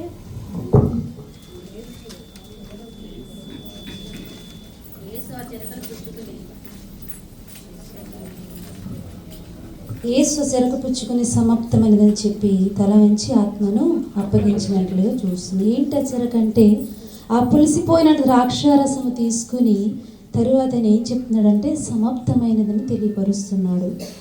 సమాప్తమైనదంటే ఏంటంటే ఆయన లోకానికి రావడంలో, ఆయన చేయవలసినటువంటి పనిని ముగించడంలో ఆయన ఉద్దేశము నెరవేర్చబడిందని ఆయన పరిపూర్ణంగా అక్కడ తెలియపరుస్తున్నట్టుగా వాక్య లేఖన భావం తెలియపరుస్తుంది. యోహాను సువార్త 4:34 వచనంలో కూడా అలాగా ఉంటుంది. అలాగే యేసు ప్రభు గారి గురించి బాప్తిస్మ ఇచ్చే యోహాను కూడా 1:29 వచనంలో అంటాడు కదా, ఇదిగో లోక పాపం మోసుకుని పోవు దేవుని గొర్రె పిల్ల అని దేవుని వాక్యం సెలవిస్తుంది. అనేకులకు ప్రతిగా తన ప్రాణాన్ని విమోచన క్రయధనముగా అర్పించుట కొరకు, మన పాపములను ఆయన రక్తములు కడుగుట కొరకు. ఏంటంటే యేసు రక్తంలో తప్ప మన పాపములు మరెక్కడ కూడా శుద్ధి కాలేవు.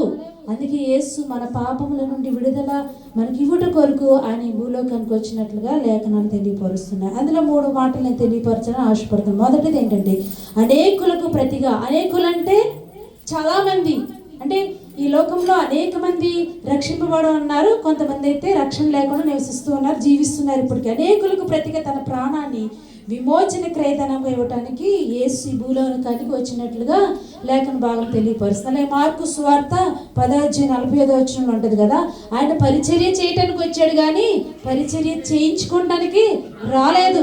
మనందరికీ పరిచర్య చేయటం కోసము ఈ లోకానికి యేసు ప్రభు వచ్చినట్లుగా తెలియపరుస్తుంది. 2వ మాట, సాధ్యము కానిది సుసాధ్యం చేయటానికి యేసు ప్రభు ఈ లోకానికి వచ్చాడు. కీర్తన 49:7-9 వరకు చూస్తే మనం, ఒక మనిషికి ఎంత ధనమున్నా కానీ మోక్షాన్ని అనేది తీసుకురాదు. ఎంత బలమున్న మోక్షంలోనికి మనం చేరలేము. ఎలాగ చేరగలుగుతామంటే కేవలము మన దేవుడైనటువంటి యేసుక్రీస్తు వల్ల మాత్రమే మన నిత్య రాజ్యంలోనికి చేర్చబడతామని వాక్యం సెలవిస్తున్నది. 3వ మాటగా చూస్తే, మనకు ప్రాయచిత్తంగా మారటానికి దేవుడు యేసుక్రీస్తుకు ఏం నియమించాడు, దానిని విజయవంతం చేయటం కోసం ప్రభు ఈ లోకానికి వచ్చి ఆయన చేతి చిరకను కూడా ఆ చేదుగా ఉన్నటువంటి చిరకని తను నోటికి తగిలినప్పుడు, ఎందుకంటే తన పని అంతా పూర్తయిపోయింది అప్పటి వరకు కూడానే. 5 మాటల్లో కూడా ఆయన చెప్పాడు, తండ్రి వీరిని క్షమించమని అడిగాడు. ఇంకెన్నెన్నో మాటలని చెప్పి మాటలన్నీ కూడా అక్కడ చెప్తూ ఆయన పనిని పూర్తి చేసినట్టుగా మన వాక్యం సెలవిస్తుంది. లోక పాపాన్ని ఆయన తీసివేసినట్లుగా మనకి వాక్య గ్రంథం తెలియపరుస్తుంది. ప్రతి ఒక్కరి పాపముల నుండి విడుదల కలుగు చేసి ఆయన రక్షణను మనకు అందుబాటులోనికి తెచ్చినట్లుగా దేవుని వాక్యం సెలవిస్తుంది. అలాగే ఇంకా కొన్ని మాటలు చూస్తే ఇప్పుడు మనం చేయవలసింది ఏంటంటే, మన పాప విముక్తి పొందడం కోసం పాపులుగా ఉన్న మనం చేయవలసింది ఏంటంటే పశ్చాత్తాపపడి ఆయన శుభవార్తను విశ్వసించి, ఆయన మంచి వార్తను, ఆయన చెప్పే మాటలను, ఆయన గ్రంథాన్ని విశ్వసించి అనేక మందికి ప్రభువు మీద నమ్మకం కలిగేలాగా మనం జీవించటమే ఆయన యొక్క సంకల్ప నెరవేర్చే వారంగా ఉన్నాం మనం. అలాగే ఆయన ఇంకా ఇక్కడ చేయడానికి వచ్చిన పని పూర్తయిపోయింది కాబట్టి తన సిలువపై ఈ బాధనంతటిని అనుభవిస్తూ చెప్తున్నాడు, తండ్రి నా ఆత్మను నీకు అప్పుడు 7వ మాట అది. ఆయన ఏమంటున్నాడంటే ఆ సిరకును పుచ్చుకొని తన ఆత్మను ఎవ్వరు కూడా తీసుకోలేదండి.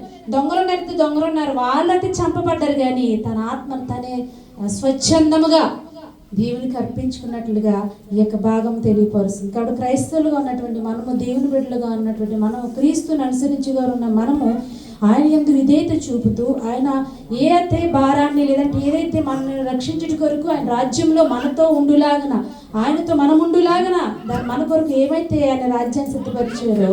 ఇప్పుడు చూడండి, మనం ఒక గృహం కడతాం. ఎందుకు కట్టుకుంటాము? మన పిల్లలు, మన కుటుంబం అందులో నివసించుట కొరకు. మన కొరకు కూడా ప్రభు అయినటువంటి యేసు ప్రభు వారు తన పరలోక రాజ్యాన్ని మన కొరకు కట్టినట్టుగా దేవుని వాక్య లేఖనాలు తెలియపరుస్తున్నాయి. ఇవన్నీ ఉట్టి మాటలు కాదండి, బైబిల్ చదివితే అర్థమవుతాయి. చదువులేని వారు వినుట వల్ల విశ్వాసం కలుగుతుంది. చదువున్నవారు చెప్పిన వాక్యాన్ని ఏదో వినేసి వెళ్ళిపోవడం కాదండి, దాన్ని పరీక్షించుకోవాలి. రెఫరెన్స్ ఇస్తున్నప్పుడు ఇంటికి వెళ్ళి మనం చదువుకోవాలి. చదువుతున్నప్పుడు దేవుడు మాతో మాట్లాడిగా, మా నుండి మీతో మాట్లాడినట్టుగా మీతో కూడా ప్రభు మాట్లాడతాడు కదా. ఆయన 6వ మాట అంతటిని చెప్తూ ఆయన ఆత్మను ఆయనే స్వచ్ఛందముగా, ఎవరు ప్రమేయం లేకుండా, ఎవరి చేత చంపబడకుండా ఆయనకి ఆయనే సిలువలు తన ప్రాణాన్ని విడిచిపెట్టినట్లుగా లేఖన భాగం తెలియపరుస్తుంది. కనుక ప్రియ బిడ్డలారా, సంఘం ఉన్న మనందరం కూడా యేసు ప్రభుగా అనుసరిస్తున్న మనము, ఆయన బిడ్డలుగా ఉన్న మనము కూడా ఆయన పని ఎలాగైతే పూర్తి చేసుకుని వెళ్ళాడో, ఈ లోకంలో దేవుడిని కొంత ఆయుష్ని ఇచ్చాడు. మనం కూడా ఆ ఆయుష్ను ఉపయోగించుకుంటూ దేవుని కొరకు అనేకమైన పాపులను రక్షించి ఆయన తట్టు తిప్పవలసిన బాధ్యత కలిగినటువంటి బిడ్డలుగా మనం ఉన్నాం. కాబట్టి అలాగే మనమందరం కూడా విజయవంతంగా మన యొక్క పరుగును తుదముట్టిస్తూ మన యొక్క లైఫ్ అంటే మన జీవితాన్ని ఎంతవరకు దేవుడు నిర్ణయించాడో, అందుకే దేవుని వాక్యం అంటది కీర్తన భాగంలో, నరుని ఆయుష్ అంటే 70 సంవత్సరం అనుక, అధిక బలమైన ఎడల 80 సంవత్సరం, అది కూడా ఆయాసము దుఃఖమే అని చెప్పి మనకి ఇచ్చినటువంటి ఆయుష్ ఏం చెప్తాను, 70 సంవత్సరంలో. 70 సంవత్సరంలో 80 సంవత్సరాలు 90 సంవత్సరాలు ఆయుష్ని ఇస్తే ప్రభు కొరకు జీవించు, ఎంతకాలం వ్యర్థమైన జీవితం జీవిస్తా చాలు, పాప బ్రతుకుల నుంచి విడుదల పొందుదాం. మనందరిని విడిపించే కొరకు యేసు ప్రభు భూలోకానికి వచ్చాడు. కనుక మనందరం కూడా నశించిపోచిన ఆత్మలను రక్షించడంలో యేసు ప్రభు వారు ఎలాగైతే బాధ్యత కలిగి ఉన్నారో, తండ్రి అయిన బిడ్డలుగా మనము కూడా అలాంటి బాధ్యత కలిగి ఉండాలని ఈ మాటలు ముగిస్తున్నాను. దేవుడి కొద్ది మాటలు దీవించి ఆశీర్వదించుగాక. అప్పగిందు తండ్రి నీకు నాత్మనంజును గొప్పయార్బా తంబు చేసి కూలిపోతివా ఆహా మహాత్మా శరణ్య అవిమోచక.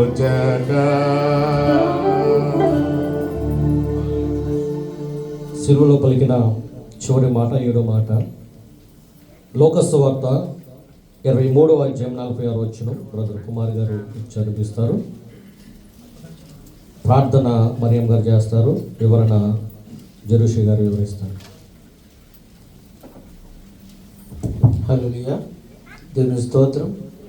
మరి దేవుడు మరి సిలువపై పలికిన మరి 7 మాటల్లో మరి 7వ మాట లోకసువార్త 24వ అధ్యాయం 46వ వచనం చదువుకుందాం.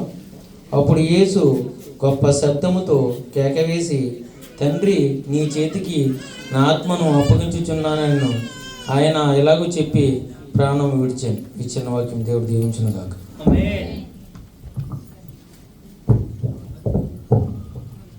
ప్రార్థించుకుందాం.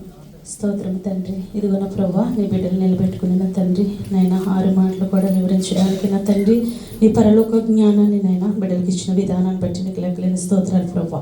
7వ మాటనైనా వివరిస్తుండగా నా ప్రభా యేసయ్యా నా తండ్రి నీ జ్ఞానంతో నింపిన ప్రభా అమూల్యమైన మాట నా ప్రభా నా తండ్రి మేమందరం కూడా విని తండ్రి దాన్ని ధ్యానించుకునే కృపలు మాకు దయచేయమని యేసు పరిశుద్ధ నామములో అడిగి వేడుకుంటున్నాను తండ్రి.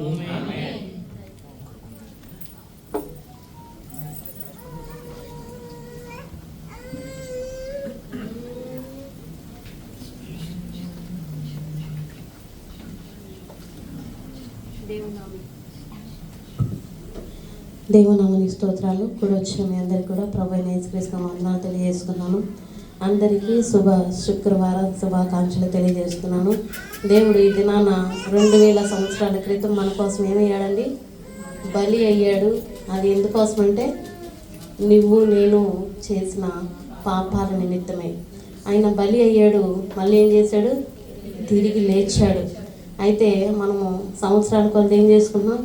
క్రిస్మస్లు చేసుకుంటున్నాం, గుడ్ ఫ్రైడేలు చేసుకుంటున్నాం, ఈస్టర్లు చేసేసుకుంటున్నాం. కానీ యేసయ్య ఎందుకు బలి అయ్యాడంటే నిన్ను నన్ను రక్షించడానికి. కానీ మనం రక్షించబడి ఉన్నామా?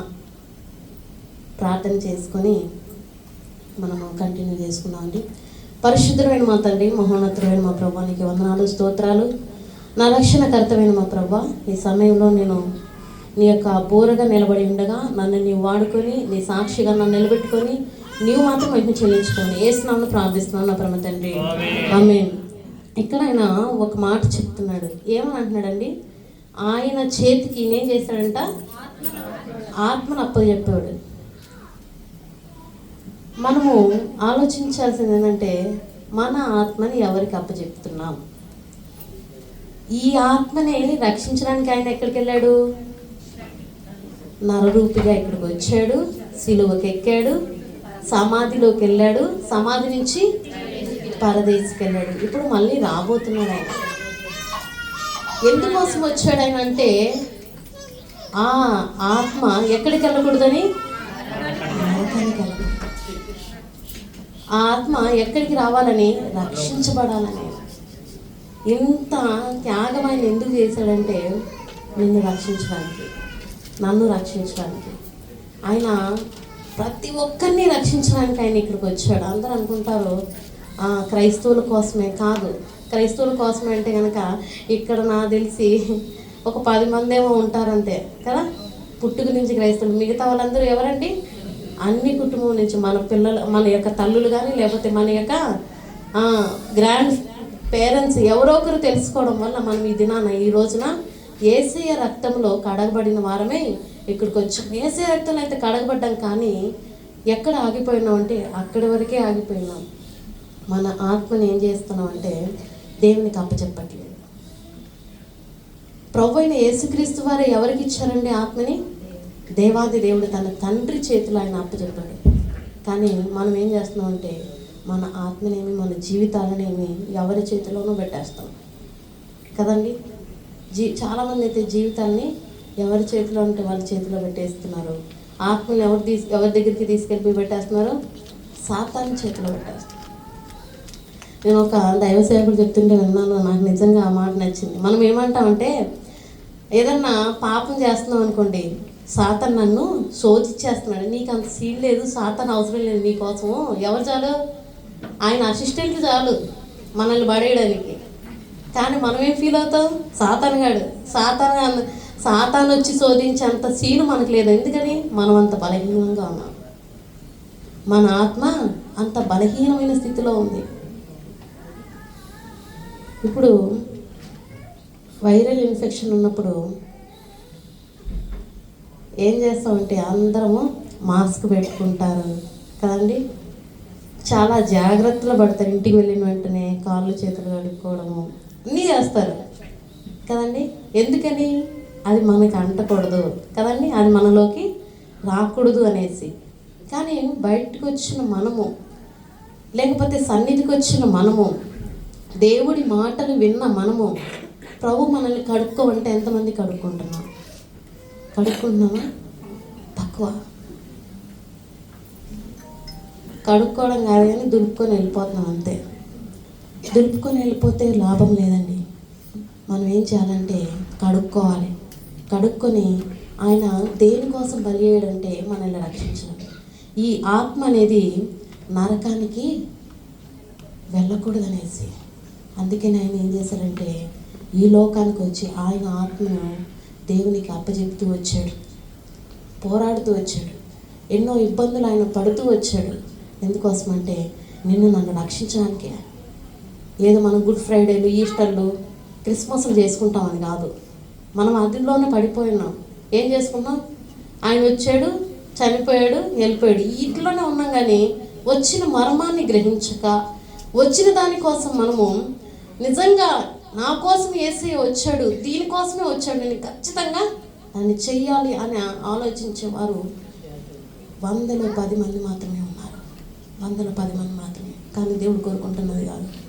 నీ ఆత్మను పేతురు పత్రికలో ఒక మాట ఉంటుంది, చూద్దామండి.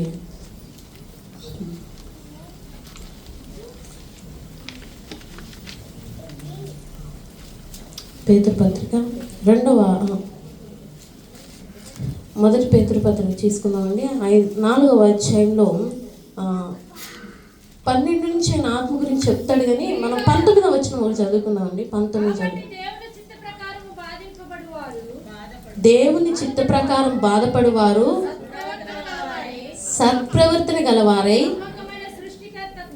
నమ్మకమైన సృష్టికర్తకు తమ ఆత్మలను అప్పగించుకొనవలెను. ఎవరికి అప్పచెప్పాలంట మనల్ని? మనం ఆ యొక్క ఆత్మల్ని నమ్మకమైన సృష్టికర్త అండి. మనము చాలామందిని నమ్మకమైన వారి చేతులు పెట్టట్లేదు. ఇప్పుడు చాలామంది సంబంధాలు చూసేటప్పుడు పిల్లలకి ఏం చేస్తారండి? వీళ్ళు నమ్మకమైన లేదా, వీళ్ళు బాగా చూసుకుంటారా లేదా పిల్లల్ని ఇచ్చిన తర్వాత, అవునా చూసుకుంటారా లేదా, లేకపోతే పోషిస్తారు. ఇన్ని సెక్యూరిటీ మనం చూస్తూ ఉంటాం. ఎందుకని? నేను 20 సంవత్సరాలు పెంచిన నా బిడ్డ అవతలికి వెళ్ళిన తర్వాత కష్టపడకూడదు అనేసి ఇన్ని చూసుకుంటాం. వాళ్ళ కుటుంబం నమ్మకమైందా లేదా, చేసుకోబోయే భర్త నమ్మకమైన వాడా లేదా అనేసి. ఇంకా మనం పెద్దవాళ్ళు ఏమంటారండి? అటు 7 తరాలు ఇటు 7 తరాలు అంటారు. ఇన్ని చూస్తున్న మనము ఈ యొక్క ఆత్మ విషయంలో మనము చూడట్లే, ఆలోచించట్లే, పట్టించుకోవట్లే. ఎవరు ఏ ఇష్టానుసారంగా అసలు ఆలోచించుకుంటే మన ఆత్మ మనము ఎవరికి అప్పచెప్పామని ఆలోచించుకుంటే మనం బాగా డీప్గా ఆలోచించండి. ఎవరి చేతిలో ఉంది? సాతాన్ దగ్గరలో ఉంది. అవునా? సాతాన్ దగ్గరలో ఉంది. అతను నమ్మకమైన వాడా అండి? కాదు, నమ్మకమైన వాడు కాదు అతను. నమ్మకమైన వాడైతే ఆయన ఏమి ఇచ్చాడండి? వర్షిప్ లీడర్గా గొప్పగా ఆయన దేవాది దేవుని సన్నిధిలో ఒక గొప్ప లీడర్గా ఆయన నిలబెడితే ఏం చేశాడు? నమ్మకమైన వాడు కాదు కాబట్టి నేను నిలబడాలి ఆ స్టేజ్లో అనేసి వెరవిపోయి గర్వించి ఏం చేశాడు? అక్కడి నుంచి పడదోడిపడ్డాడు. అటువంటి వాడి చేతులకు మనం చెప్తే ఏం చేస్తాం? అతనితో పాటు 3వ భాగ సైన్యం ఎక్కడికి వెళ్ళిపోయింది? చీకట్లో తోసిపోబడింది. నువ్వు ఆయనకి అప్పచెప్తే ఇప్పుడు నీ ఆత్మ ఎక్కడికి వెళ్ళిపోద్ది? అప్పుడు మళ్ళీ నువ్వు వాడికి వెళ్ళి మాట్లాడుకోవాలి, సాతానా నీకు అప్పచెప్తే నువ్వు ఎటు చేసావా నన్ను ఆడివి బాధపడితే లాభమా లేదు. కాబట్టి ఎక్కడున్నప్పుడే మనం ఏం చేయాలంటే నమ్మకమైన సృష్టికర్తకి ఏం చేయాలంట? మనము మన ఆత్మను అప్పచెప్పాలి. యేసుక్రీస్తు వారు ఏ రీతిగా అయితే నమ్మకమైన తన తండ్రి చేతిలో తన యొక్క ఆత్మను పెట్టాడో మనము కూడా అమూల్యమైన మన యొక్క ఆత్మను ఎక్కడ పెట్టాలంటే అన్నిట్లో కల్లా ఎక్స్పెన్సివ్, అన్నిట్లో దేనైనా కొనొచ్చు. కానీ ఆత్మను కొనగలమండి? కొనలేము. మళ్ళీ తీసుకురాగలమా? తీసుకురాలేము. కాబట్టి ఇది అతి అమూల్యమైనది. కాబట్టి మనం ఏం చేయాలా? దాని విషయంలో అతి జాగ్రత్త కలిగిన వారమే. బంగారం కంటే, కోట్లు విలువ కలిగిన ఇంటి కంటే, కారు కంటే, అన్నిటికంటే, మన బిడ్డల కంటే అన్నిటికంటే అమూల్యమైనది మన యొక్క ఆత్మ. ఆత్మని ఎవరి చేతిలో పడితే వారి చేతిలో పెట్టకూడదు. పెడితే ఏమైపోద్ది? నాశనం. అది మనం భరించగలము. తర్వాత మన వల్ల అవుతుందా? అక్కడ ఏముంటుందంట? అగ్ని ఆరదు, పురుగు చావదు. కొద్దిసేపు 5 నిమిషాలు ఏసీ కట్టేసి కూర్చుంటారేమో చూద్దాం. కూర్చోగలరా? అయ్యారండి చెమటలు పట్టేస్తున్నాయి, ఏసీ పని చేయట్లేదు. ఒకసారి చూడండి. అనకపోయినా ఏసీ వంకే ఉంటుంది మన చూపంతా కదండి. అటువంటిది అగ్ని ఆరదు పురుగు చావని చోట నీ ఆత్మను పడేస్తే అది ఎట్లా భరించదు? ఆలోచిస్తున్నాము మనము, ఆలోచించాలి. దినం నుంచైనా సరే మన ఆత్మను నమ్మకమైన సృష్టికర్త చేతిలో పెట్టినట్లయితే ఆయన నిన్ను ఎక్కడికి తీసుకెళ్తాడంటే పరలోక రాజ్యానికి తీసుకెళ్తాడు. కోచాటు ఉంటుంది, తిమోతికి రాసిన పత్రికలో ఉంటుంది, ఒకసారి చూద్దామండి. తిమోతికి రాసిన పత్రికలో 12వ వచనం, 2వ తిమోతి 1వ అధ్యాయం 12వ వచనం.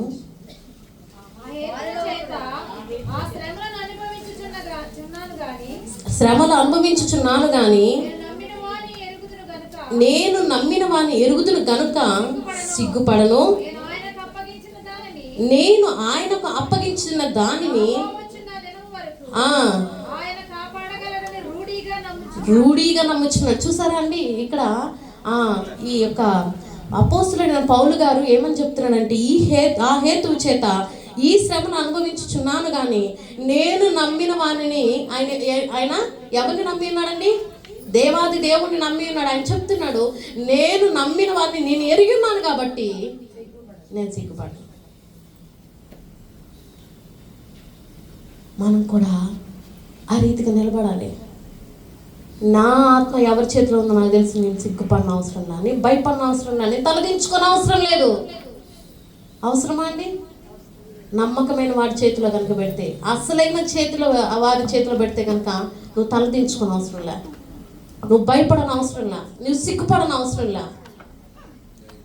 ఈయన కూడా ఏం చేశాడంటే ఆయన చాలా చక్కగా చెప్తున్నాడు, నమ్మకమైన వాళ్ళకి నేను నా యొక్క ఆత్మను అప్పచెప్పున్నాను.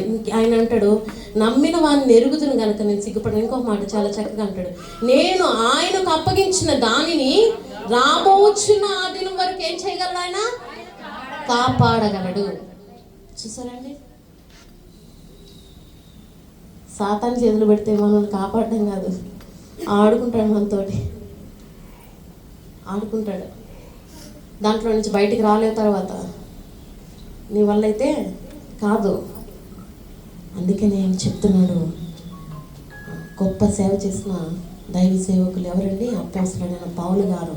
నేను ఎన్ని శ్రమలు అనుభవిస్తున్నా, ఏం చేసినా, ఏవైనా సరే నేనైతే సిగ్గుపడను. నా ఆత్మ ఎవరికి ఇచ్చానో నమ్మకమైన దేవుడి దగ్గర ఉంది. ఆయన ఏం చేస్తాడు? నాకు ఒక నమ్మకం ఉంది. ఏంటి? ఆయన ఖచ్చితంగా నన్ను వచ్చే కాలం వరకు అది కాపాడుతాడు. ఆయన మనము ఏదన్నా విలువైంది కొన్నాం అనుకోండి ఇంటి దగ్గర, ఎవరి చేతులు అంటే వాళ్ళ చేతులు పెట్టేస్తామా?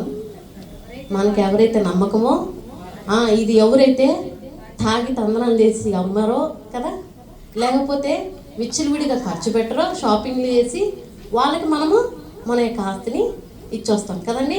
ఎందుకంటే వీళ్ళే నా యొక్క ఆస్తిని లేకపోతే నా కష్టాన్ని వీరు కాపాడగలరు అనేసి. అలాగే ఇంత లోకంలో ఈ విషయంలో చాలామంది ఇప్పుడున్న వాళ్ళకి అనుభవం ఉంటుంది. ఎందుకంటే అందరూ ఏదో కొంచెం ఒక సంపాదించి ఇంటికాడ పెట్టి వచ్చిన వాళ్ళే కదండి. ఎంతైనా సరే ఒక 10,000 అయినా 20,000 అయినా కానీ లక్షల కోట్లు కాదు, ఎంతో కొంత మనం నమ్మకమైన చేతిలో పెట్టొచ్చిన వారమే. అయితే ఈ లోక సంబంధమైన దానికోసమే మనం అంత ఆలోచిస్తే ఆత్మ విషయంలో ఇంకా మరీ ఎక్కువగా ఆలోచించేవారుగా ఉండాలి, మరీ ఎక్కువగా మనం ఆలోచించేవారుగా ఉండాలి. మనము ఎవరి చేతిలో పెట్టాలంటే ఈ ఆత్మని నేను చనిపోయి తిరిగి దేవుడి దగ్గరికి వెళ్ళే వరకు నా ఆత్మ నరకానికి వెళ్తుందా పరలోకానికి వెళ్తుందా అని నువ్వు ఆలోచించుకొని దేవుని సన్నిధిలో కనుక నువ్వు పెడితే ఆయన నువ్వు వెళ్ళే వరకు ఆయన కాపాడగలే దేవుడు, నిన్ను రక్షించే దేవుడు, నిన్ను త్రోసివేసే దేవుడు కాదు. కాబట్టి ఎవరి చేతులు అంటే వారి చేతులు మన యొక్క ఆత్మను మన యొక్క జీవితాలను పెట్టద్దు. సృష్టికర్త అయిన దేవుని చేతులు పెట్టినట్లయితే కనుక మనము అద్భుతాలు ఆశ్చర్యకార్యాలు చూడగలము. అప్పుడే ఆయన వచ్చిన దానికి మనము ఒక మేలు చేసిన వారం అవుతాం. కాబట్టి తలలు ఉంచుకొని ప్రార్థన చేసుకొని ముగించుకుందాం. పరిశుద్ధుడైన మా తండ్రి, మహోన్నతుడైన మా ప్రభువానికి స్తోత్రాలు. ఈ యొక్క మధ్యాహ్న సమయంలో నీ వాక్యాన్ని ధ్యానించడానికి మా అందరికి ఇచ్చిన ధన్యతను బట్టి నీకు స్తోత్రాలయ్యా. నా ప్రభు ఇదిగో నీ బిడ్డలైన వారు వాక్యముని వినియుడుగా తండ్రి సాతాను వచ్చింది ప్రభు, సాతాని క్రియలు కానీ ఎత్తుకొని పోకుండా నీ బిడ్డల్లో కాచి కాపాడి భద్రపరచుకొని వాక్యానుసారమైన జీవితంలో బిడ్డలకు అనుగ్రహించుకుని ప్రార్థిస్తున్నాను. మీరు అద్భుత ఆశ్చర్యకారుని బిడ్డల పట్ల జరిగించగల దేవుడు నా తండ్రి. మీరే కృప చూపించి నడిపించమని, నీ సాక్షులుగా నీ బిడ్డల్ని నిలబెట్టుకోమని, నీవే ఘనత మహిమ ప్రభావాలు ఆరోపించుకోమని అడుగుతూ యేసు ఉన్నతమైన నామములో ప్రార్థించి స్తుతించి అడిగి వేడుకుంటున్నాను నా ప్రేమ తండ్రి. ఆమేన్. దేవుని స్తోత్రం. హల్లెలూయా, హల్లెలూయా. మంచిది, ఒకసారి గట్టిగా దేవునికి స్తోత్రం చెల్లించండి. హల్లెలూయా. ఇంతవరకు సిలువలో పలికిన 7 మాటలు అందించిన బిడ్డలందరికీ కూడా ప్రభు పక్షాన వందనాలు తెలియజేస్తున్నాం. వారి బట్టి ఒకసారి గట్టిగా చప్పలు కొట్టండి. హల్లెలూయా. అధ్యక్షునిగా ఒక మాట నేను చెప్పి ముగిస్తాను. యేసు ప్రభు వారు ఈ లోకంలోకి వచ్చిన తర్వాత ఆయన శిలువ మరణం పొంది ఉన్నాడు. గెత్సేమనే తోటలో ప్రతిరోజు కూడా ప్రార్థన చేసుకునే స్థలమే తెలుసా? గెత్సేమనే తోట. ఆ స్థలంలో ప్రార్థన చేసుకుంటున్నప్పుడు యేసు ప్రభు శిష్యుల్లో ఒక శిష్యుడు యోధా ఇస్కరియోతు. యేసు ప్రభు ఎక్కడైతే ప్రార్థన చేసుకున్నాడో చరిత్ర కూడా అంతా కూడా ఇస్కరియోతుకు తెలుసు. చివరి రోజున ఆయన అప్పగించబోతున్నాడని యేసు ప్రభుకి ఆల్రెడీ తెలిసి ఆ రోజున ఆ రాత్రంతా కూడా ఆయన ప్రార్థనలో ఉన్నప్పుడు ఉదయం తెల్లవారుజామున 5 గంటల సమయంలో యోధా ఇస్కరియోతు తన సైన్యాన్ని తీసుకొచ్చి, అదంతా కూడా చిమ్మ చీకటి, ఏది కూడా కనబడదు. యోధా ఇస్కరియోతు అన్నాడు, నేను ఎవరినైతే ముద్దు పెట్టుకుంటానో అతనే యేసు, అతను మీరేం చేయాలి? బంధించాలి అన్నప్పుడు వెంటనే యోధా ఇస్కరియోతు యేసు ప్రభు దగ్గరికి వెళ్ళి, బోధకుడానికి శుభం కలుగా కానీ ముద్దు పెట్టాడు. వెంటనే అక్కడ ఉన్న వారందరూ కూడా సైన్యం అంతా కూడా యేసు ప్రభుని పట్టుకున్నారు. పట్టుకున్న తర్వాత ఉదయం 5 గంటల నుంచి 9 గంటల వరకు యెరూషలేము పట్టణం అంతా కూడా ఊరేగించారు. ఎలాగో తెలుసా? భయంకరంగా అండి. కొట్టుకుంటూ 4 మంది దగ్గర తీసుకువెళ్ళారు.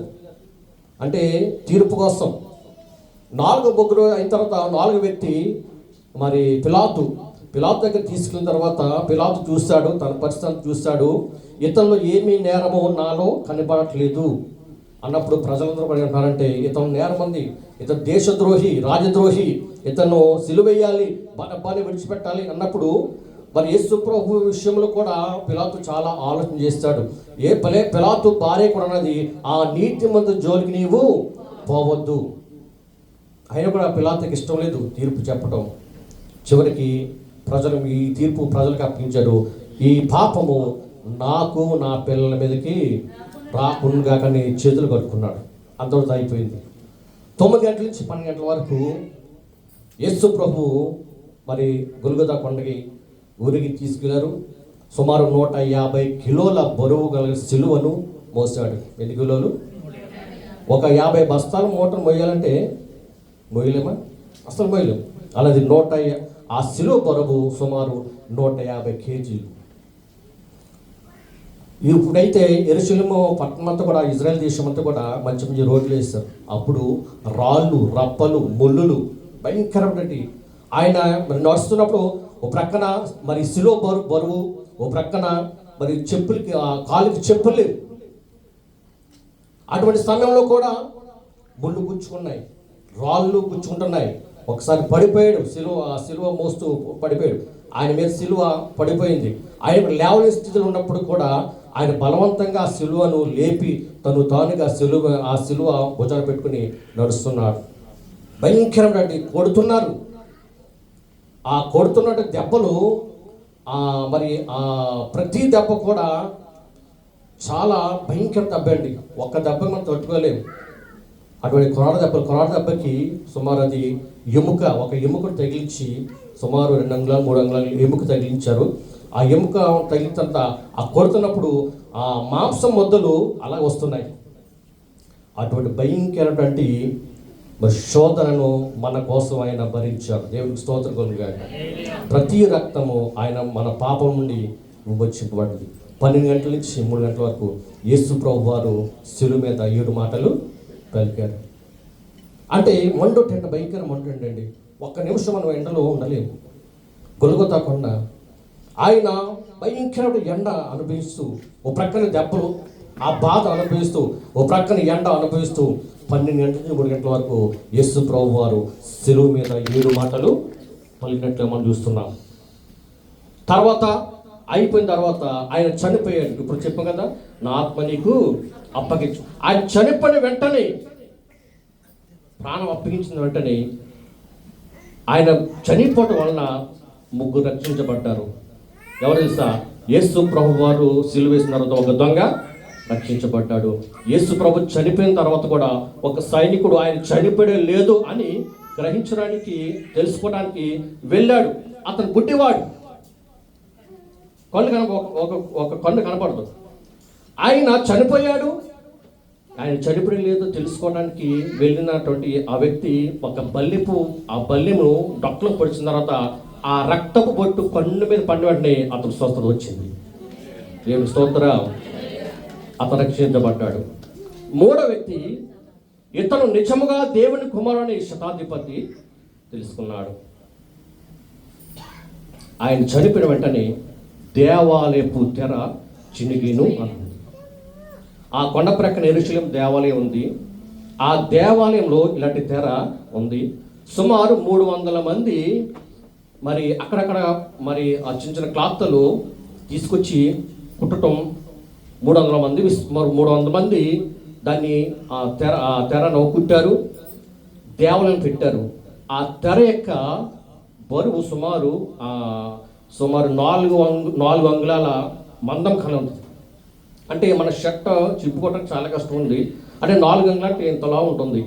అంత లావు అయినటువంటి తెర యేసు ప్రభువు చనిపోయిన వెంటనే అదేమైపోయింది, పైనుంచి కిందకి చిరిగిపోయింది. ఆ శతాధిపతి పొందాడు, ఇతను నిజముగా దేవుని కుమారుడే.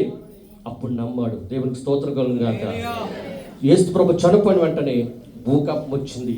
యేసు ప్రభు చనిపోయిన వెంటనే మరి ఆ మందిరం యొక్క యెరూషలేం దేవాలయపు యొక్క తెర చిరిగిపోయింది. యేసు ప్రభు మరణించి ఉండండి, మృతులైన వారు తిరిగి లేచారు. దేవునికి స్తోత్రం కలుగును గాక. ఇన్ని అనుభవాలు యేసు ప్రభు వారు మన కోసం భరించారంటే, ప్రతి రక్త బొట్టు మన పాపము నుండి విముక్తి చేసింది. ఆయన పట్టబడిన దగ్గర నుంచి ఉదయం తెల్లవారుజామున 5 గంటల నుంచి మధ్యాహ్నం 3 గంటల వరకు ఆయనను సిలువ మోస్తూ వీధులంట తిప్పుతూ మరి పిలాతు దగ్గర తీసుకువెళ్తూ అలాగా ఎన్ని శ్రమలు అనిపించాడు.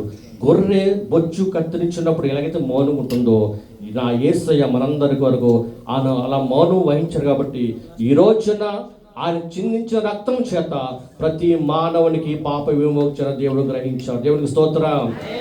ఆయన మరణించకపోతే ఈ రోజున క్రైస్తవ్యం అనేటువంటిది లేదు. మరణించాడు, తిరిగి 3 దినాన లేచాడు, పునరుత్థానుడై తిరిగి 2వ రాకడలో మన మధ్యగా రాబోచున్నాడు.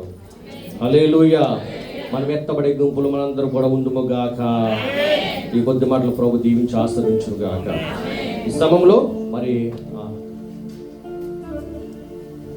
కానుకల సమయము.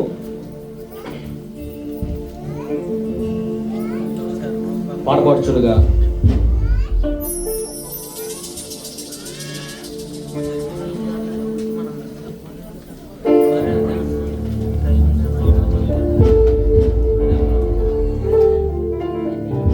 రండి.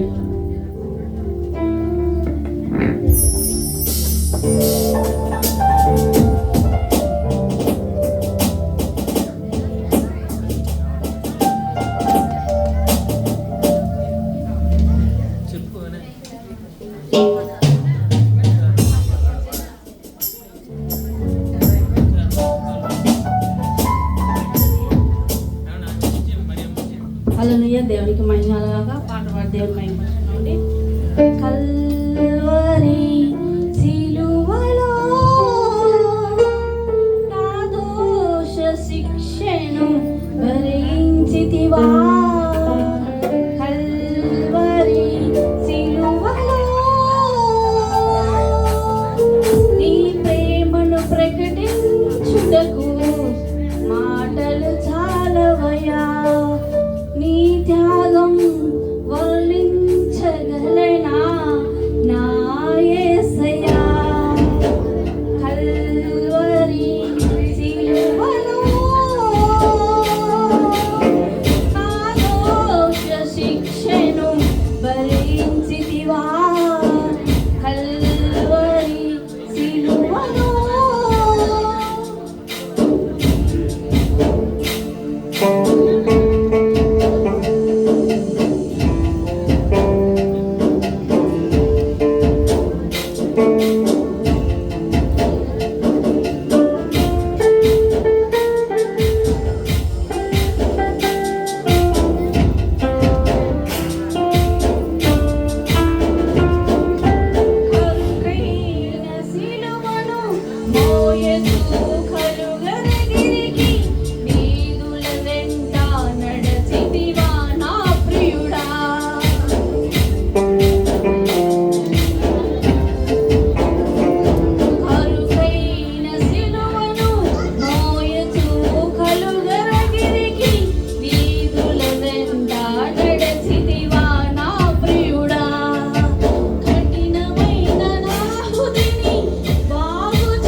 ఎత్తబడిన కార్య నిమిత్తము దేవుడు ఆశీర్వదించుగా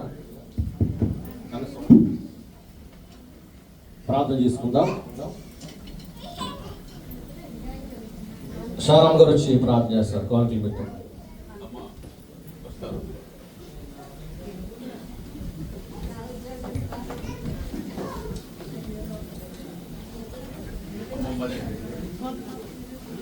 స్తోత్రం స్తోత్రం తండ్రి, మహాపరిశుద్ధుడా ఘనమైన తండ్రి, నీ బంగారు పాదాలకు వందనాలు స్తోత్రాలైనా మా కొరకు నేను మా పాపాల కొరకు ఎంతగానో నీ కరుణాభిమం తండ్రి, ఈ రక్తంతో తండ్రి మమ్మల్ని అందరినీ క్షమించి మరణించు తండ్రి. నా తండ్రికి స్తోత్రం సుఖులైన పరిశుద్ధాత్మ తండ్రి, నీ కృపని కాపుదల అందరినీ దీవించి ఆశీర్వదించిన సంఘాన్ని దీవించి ఆశీర్వదించిన పరిశుద్ధాత్మ తండ్రి, ప్రతి ఒక్క బిడ్డలైనా కానుకలు ఇచ్చిన బిడ్డలందరినీ దీవించి ఆశీర్వదించిన తండ్రి ప్రభా, నూరంతలు ఎయింతలైనా సేవాత్రం మాత్రమే నా కానుకలు ఆశీర్వదించి దీవించమని కృప దయచేసి తండ్రి. సంఘానికి నానాటికి అభివృద్ధి పరుచుతండి. నీకు స్తోత్రమైన అవసరతలు అక్కరతోనైనా సమస్తంలో సృష్టిస్తున్న దేవుడు తండ్రి, సహాయం దయచేయి తండ్రి. నీకే వందనాలు స్తోత్రాలైనా పరిశుద్ధాత్మ తండ్రి, నీ కృప నీ కాపుదల వాళ్ళ సహాయం దయచేయని ప్రతి ఒక్క బిడ్డల్ని దీవించి ఆశీర్వదించిన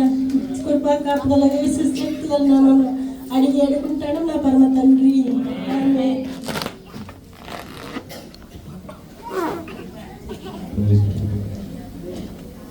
దేవునికి మరి దశమ భాగం తీసుకొచ్చున్నారు. మట్టా లక్ష్మి గారు దేవుని కాను తీసుకొచ్చారు. దేవుడు వారి కుటుంబాన్ని దీవించుగాక. ఆమె చెప్పండి అమ్మా. హల్లెలూయా. ప్రకటన